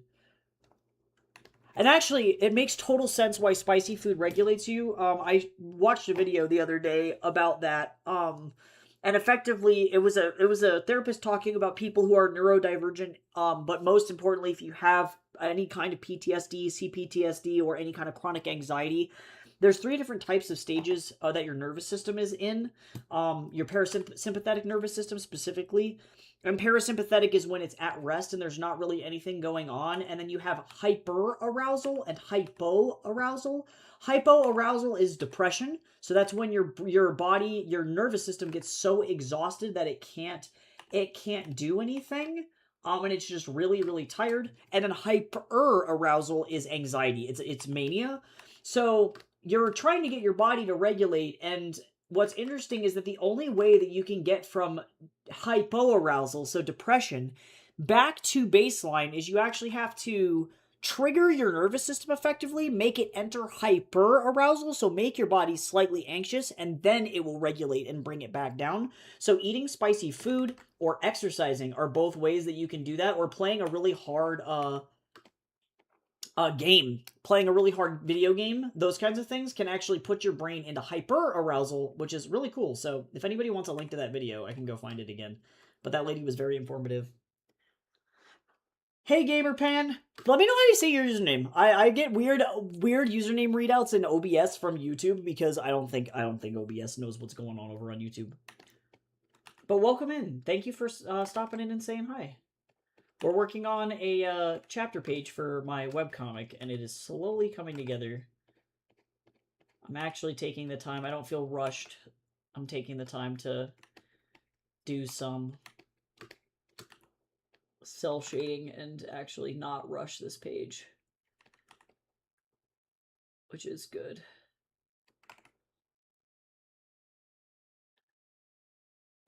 But I'm about, I would say, like 60% done, give or take. So I think I will finish this on stream today, which would be great.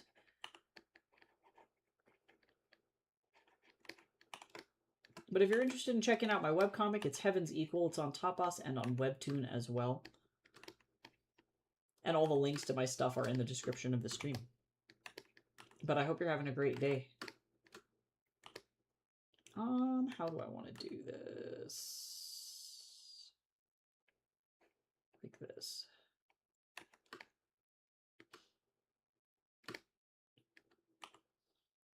A lot of this is AO shading that I have to do at that last step.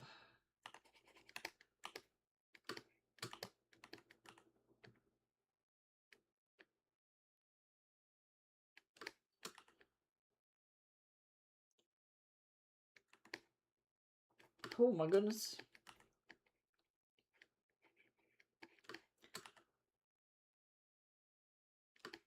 Yeah, spicy food is interesting for me because sometimes it will help regulate me, but then sometimes because of the ADHD, it overstimulates the shit out of me. So it's always a Russian roulette. I'm never sure if I'm like gonna put it in my mouth and be like, yay, I love this so much, or if I'm gonna put it in my mouth and go, oh no, and then it was clearly a bad decision. You know, it's like I'm never sure. But I'll eat like foods high in caffeine for the same reason, because it'll regulate my nervous system. It's why a lot of people who have pretty intense ADHD also smoke, because nicotine is an upper. So you'll notice like a lot of yeah, people with ADHD smoke or drink for the same reason. Alcohol's obviously a downer, but like same methodology there.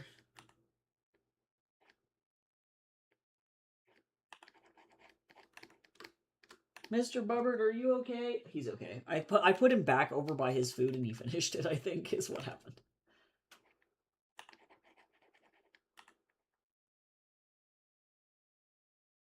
Whee!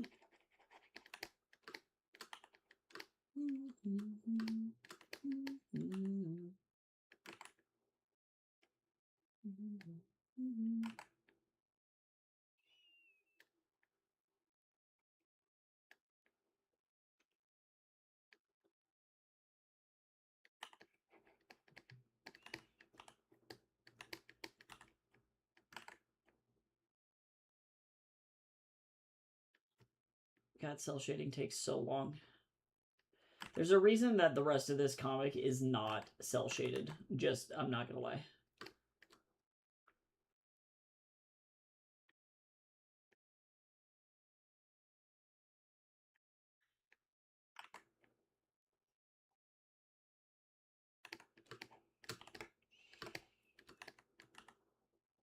Because I am lazy.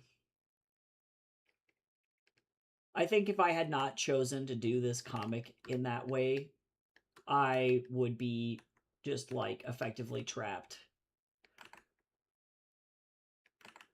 I wouldn't be able to do this nearly as quickly. It would have been a really bad decision.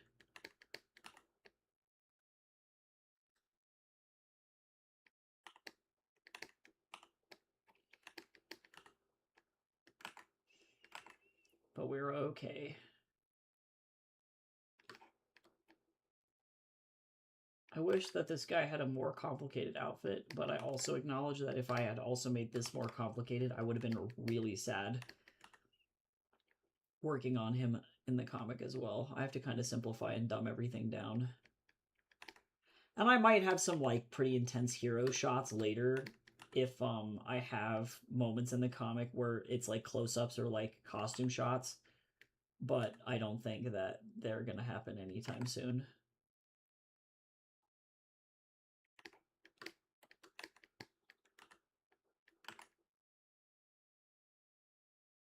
And that's okay.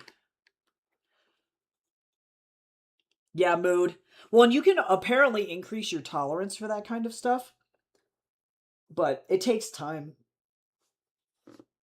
And then you become the elite human. Then you are strong.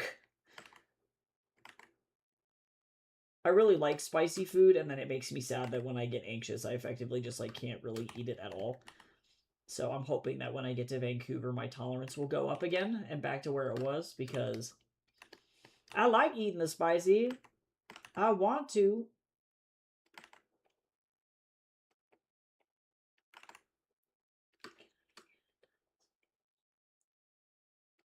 I wish for it to burn me.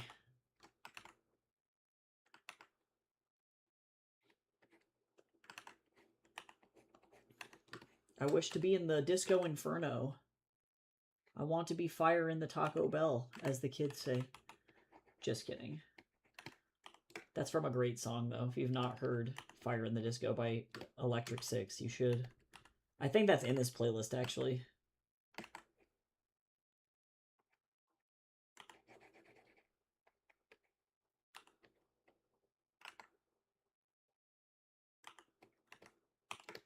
Okay, slowly but surely.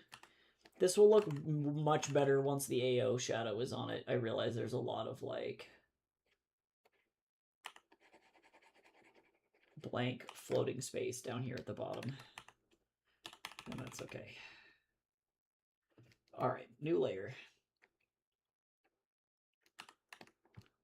We're going to take this, and I'm going to do this, and we're going to go like this. Go, AO Shadow, go!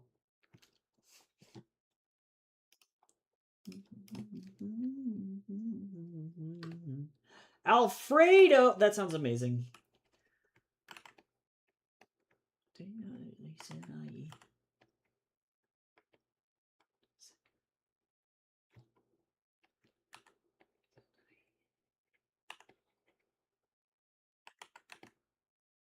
There we go. Much better.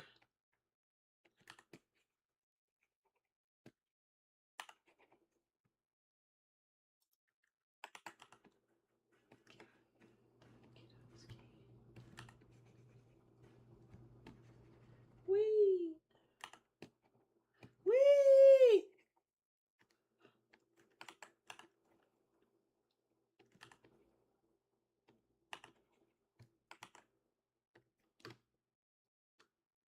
Sure. With mushrooms, that sounds amazing. Mushrooms are delicious. They're like one of my favorite things to eat, actually, is mushrooms. I'm making a Taiwanese style mushu this week. And it's funny because it makes me think about the comic. Mushu here in the US is traditionally served with flour tortillas because like it was easier for Chinese immigrants to get a hold of a flour tortilla rather than making like a whole like scallion style pancake from scratch. So it ends up being like the next best thing, and that's super funny to me. So it makes me think of Wukong and how he's like, this isn't the right tortilla! And he's just like yelling, like...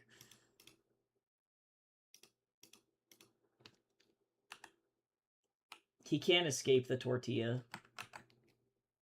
He will never be able to escape.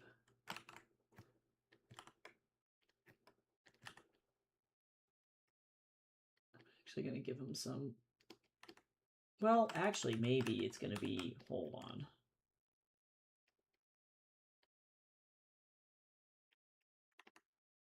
Actually, I need a different color.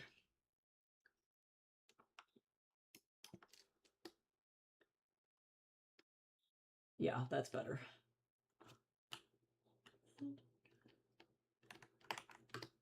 Yeah, cool. The tortilla will haunt him in his dreams.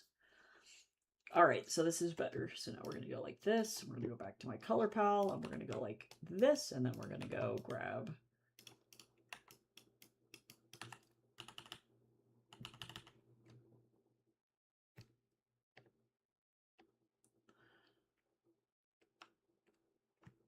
Oh, my lord. Photoshop, please. You've got 2 jobs, and it's to not do that.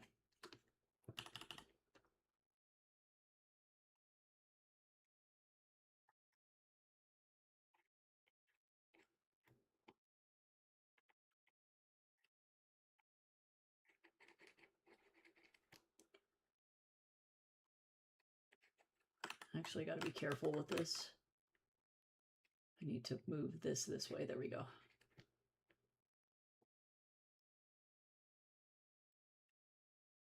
Now we're going to slowly erase.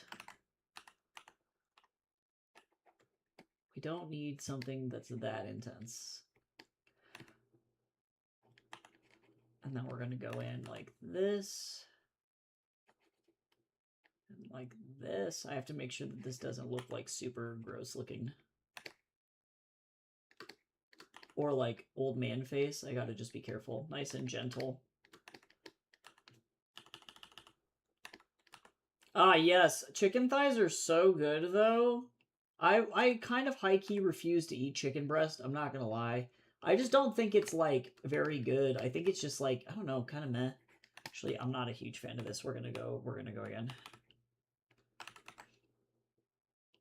I'm glad that you like my character designs, Caro. That's really sweet. I appreciate it. I know what I did. When I released the Volume 2, there we go, that's much better. When I released the Volume 2 book in print, I ended up including this like Wukong Thirst Trap print that went with it. And so now a very select few people have a metallic print of Wukong in a thirst trap, and it's really funny. And I will never forget. Okay.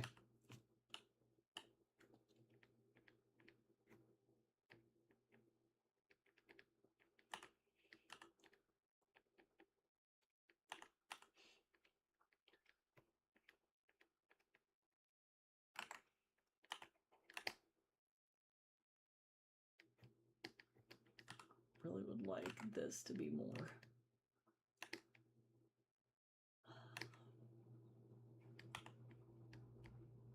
This is just like mid. There we go. I really need to distract away from this particular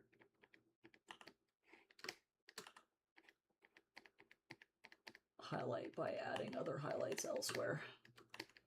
Slowly but surely. You should share the thirst trap with the class. Oh god. I don't remember where I saved it. Let me go find it.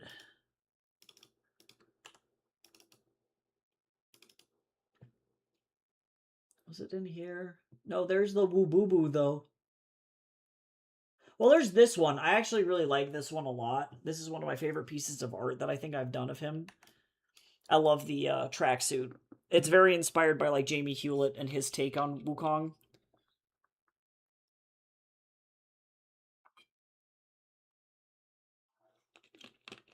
Also, the shoes are crazy. I saw them on Temu and I was like, bro, what? Like, I literally drew this just for the the sake of the dragon shoes. I was like, I gotta do the dragon shoes. So I really like this illustration a lot. But let me go find the other thing. I think it ended up in the trade issue, or no.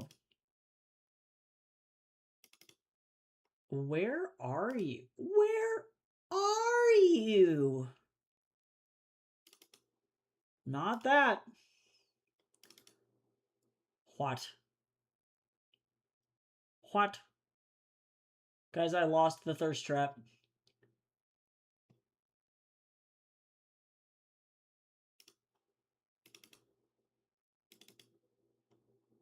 Oh, I found it. Never mind. I found it. His eyes were metallic, the headband was metallic, and then there was like a bunch of flecks of gold on it as well. So it was pretty fun. So I'm trying to stick with these kinds of like geometry pieces for the backgrounds and stuff. You guys can kind of see what I mean for like the comic openers. I want to make this bomber really bad. I have the ability to do that and sell it, and I think that's going to be a passion project, at least once I get to Vancouver.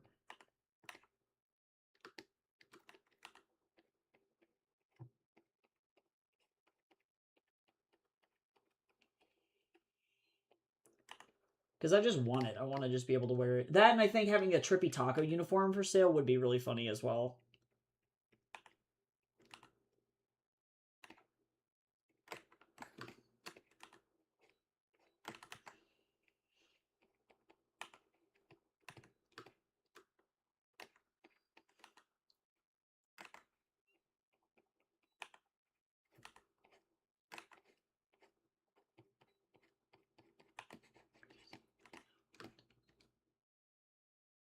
Okay, now I can go and do big like shadow or highlight blocks on this, but I don't think I'm going to keep them very solid. They're going to get erased pretty heavily.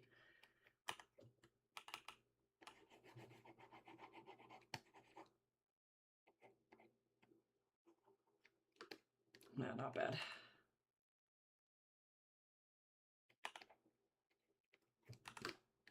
I really want to go back to this place called, oh god, what is it called? Treasure Green. It's in Vancouver and it's in their Chinatown, and the tea was like insane. And I want to go.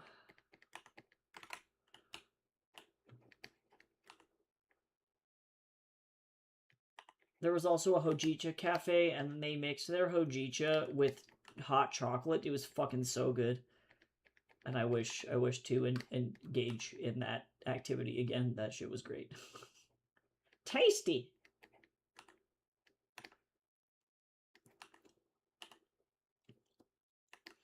Thank you for sharing my comic, Caro. I really appreciate that so much. Like, slowly but surely.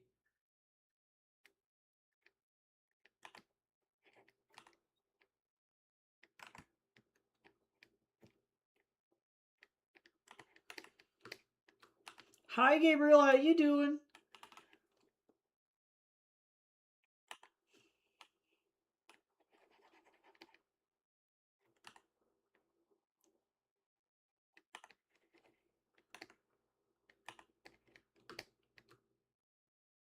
Okay, not bad. Albing is not going to have, like, literally any shading on him because he is wearing all white, so you're not really going to be able to see this, in all honesty. That's okay, though. I'm not too bad about it. Cool. I have not heard of Baki the Grappler, but that's awesome. I am not as much into the anime manga scene as I was when I was younger. I started watching an anime from my childhood. Figure 17. Turns out it was a really niche anime, and nobody fucking has any idea that it is a thing. So I've been showing Jason. It's a really good anime. Everybody stretch. Everybody drink Wawa. I have a Dr. Pepper today, actually. Where's Aqua when we need them?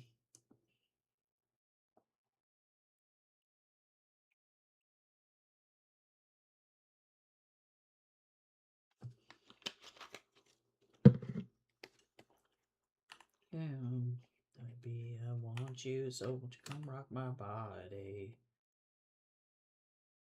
Rock my body, baby. I need you till the morning. I hear my body calling. Okay, slowly but surely. We got it. We're making it happen. Won't you come rock my body? The air is in. Under kicking in.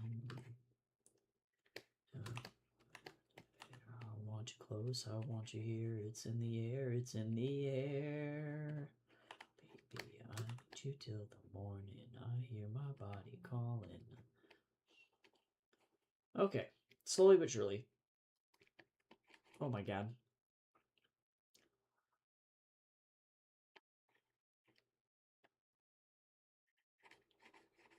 Wowee!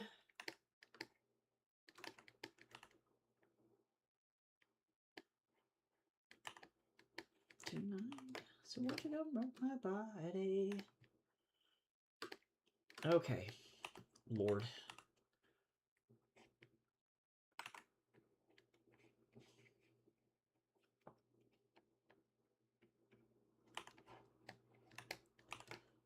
I'm doing it! Hold on, I'm waiting for ads. I don't know if you, I can't remember if you subbed, Gabriel. But I don't want to like answer your questions and then have you be trapped in ad hell. So give me a second. That would be traumatic. Okay. Oh, cool. Okay, I didn't know if you were stuck in ad hell or not. Okay, World's Strongest Woman, my OC Athena. Baki is a show centered around guys and combat, written by a guy who did martial arts for a living. That's fucking cool. I love it. I love that. That's fucking sick. But I need to learn how to draw muscular people. Yes, yeah, especially I feel like whenever you have like sports anime or like combat anime like that, that's pretty huge. I agree. Honestly, a great artist to study for that kind of stuff is, he's one of my absolute favorites, is Ness Kane. He just designed Xion for Overwatch. That was like his most recent concept art W, I would say. He normally doesn't draw like thin women. That is not his thing. His thing is actually just buff as shit people. So he specializes in heroes like Reinhardt, Junker Queen. And he has this comic. He has a boxer character as well. My god. Why is he like this? Okay, anyway. Point being, I will warn you, if you Google him, there's a lot of Bara art. That's just all I gotta say. But he draws big-ass dudes, but also really buff women. Let me see if I can find his boxer character. Here's a Wonder Woman that he did. Really pretty. He's been working for the Overwatch team for a really long time. But yeah, like, muscly, thick girls. That is his, like, his vibe. Yes, let me DM this guy to you really quick. I'll just give you his name so you can Google his stuff. Let me find you. It is that's his art handle, but he's over on Twitter. But I really like this. This is his biggest like buff lady girl character. But she is yeah, a like weightlifter obviously. But yeah, really good at just anatomy in general. He's a very talented artist. I love his shit so much.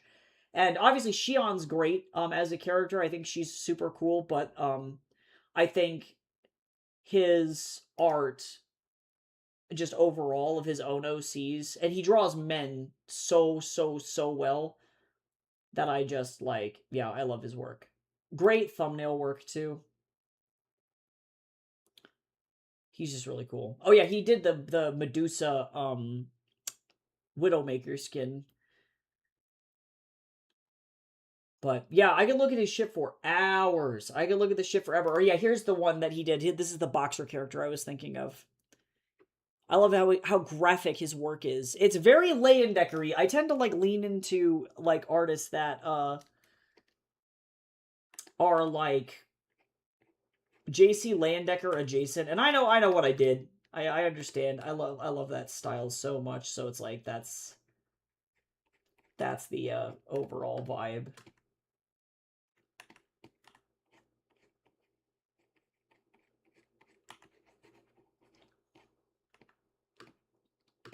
Okay, I don't want to overdo it on him. I don't think. I'm gonna be kind of gentle with Mr. Owl here.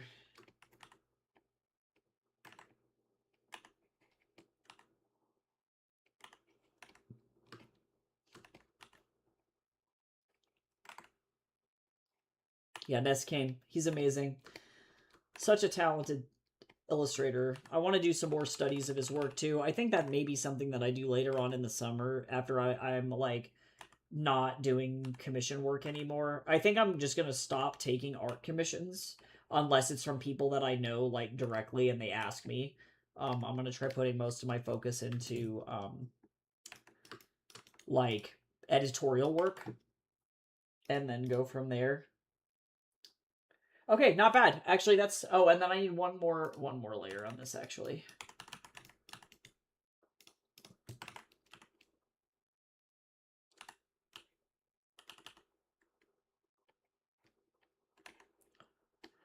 A little much.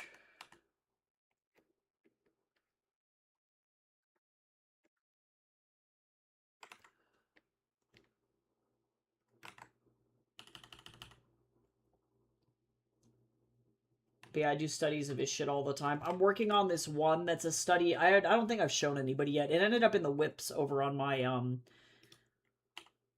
Ko-fi. But I'm working on this one. I want to try and do like a neoclassical illustration. But I'm very inspired by Ness Kane. So I have this sketch going, and then I'm going to be looking at different modern neoclassical artists and then trying to emulate neoclassical lighting and shading specifically. But Ness Kane definitely is a huge inspiration for anatomy studies and things like that. So I saw another artist do this pose for one of their characters, and I was like, oh, I'm fucking invested. I'm in. Let's go. So yeah, I'll work on that eventually. That's my like personal project that I've got going right now.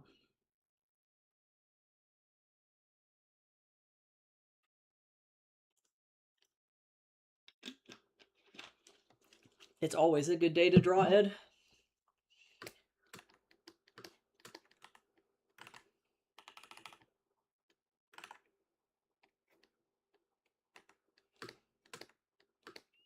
Okay, this will work. Okay, so now let me close all of this stuff I don't need anymore. And then I need to open up...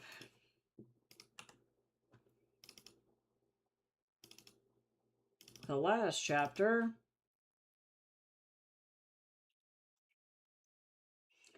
And then I need all of the text. We're going to take this. Yee.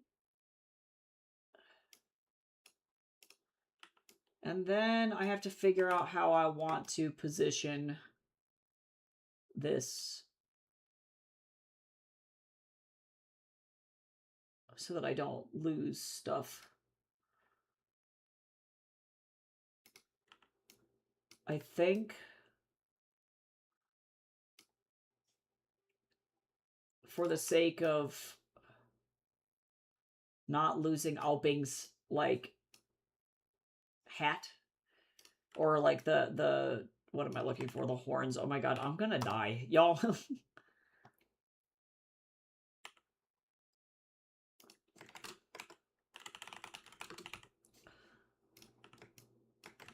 me see if I can get this to do what I need it to do. But it's pretty close.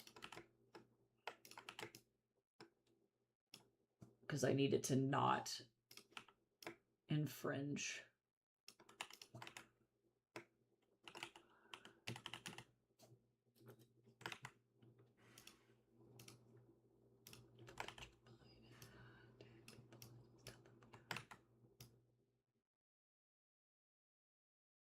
I done fucked it up. All right.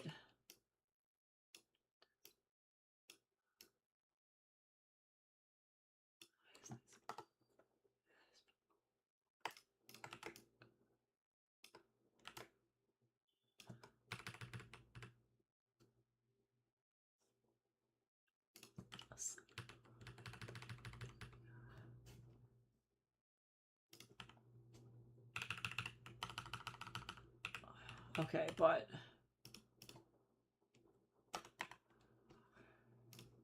not looking bad. All right.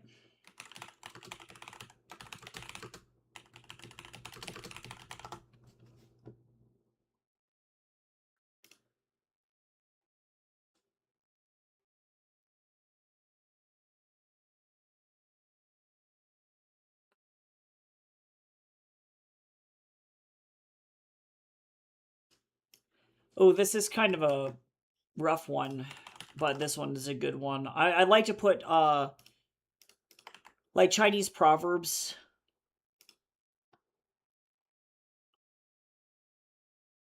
in these things. Let's see.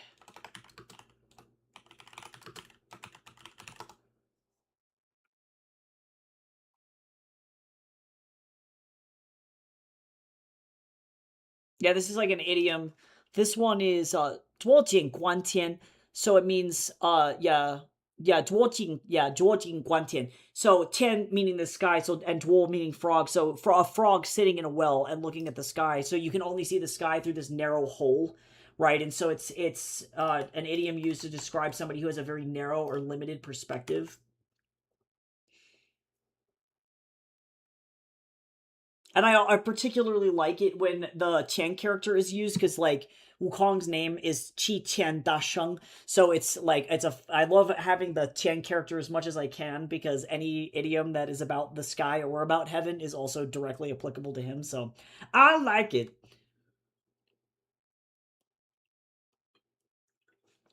Oh, thank you, Gabriel. I really appreciate it. I like doing art of your characters, too. You have a lot of fun OCs. Yeah, and it's mostly because the reason I'm stepping away from commissions is primarily because I realize that, like, I am doing typically so much that I just don't have time to do as much or as many, like, crazy illustrations as I have in the past. Like, I used to want to be a commission artist for a living, and then that ended up just changing a little bit. And I recognize authors are more likely to dump a bunch of money all at the same time. Like, my average author sale, for example, is like $900, or probably more, about 500 if I average in like the low cost stuff. But like $500 versus $125 commission, you know what I'm saying? So I have to, like, kind of prioritize the editorial stuff. So pretty intense. But, you know, obviously all of you guys are, like, always willing, or if you have something that you want, reach out. You're more than welcome to just say hi and ask if I have any availability for work, if that is ever the case.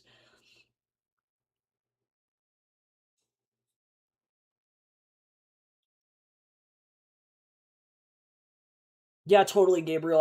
I do like your character designs. You have a lot of really fun ones. Let's see, I'm gonna go ahead and open.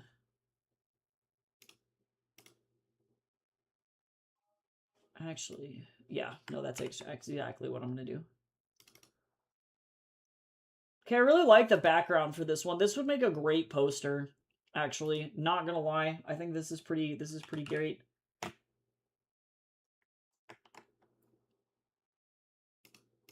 I like this chapter too because it really, like, Ao Beng is kind of a hothead. He's like a young punk, really. He's not like a super wise dragon, but compared to Wukong, he is like so level-headed, and I think that that's really funny. Ao Beng is like, maybe you should chill the fuck out. Wukong's like, that's funny coming from you. That's crazy.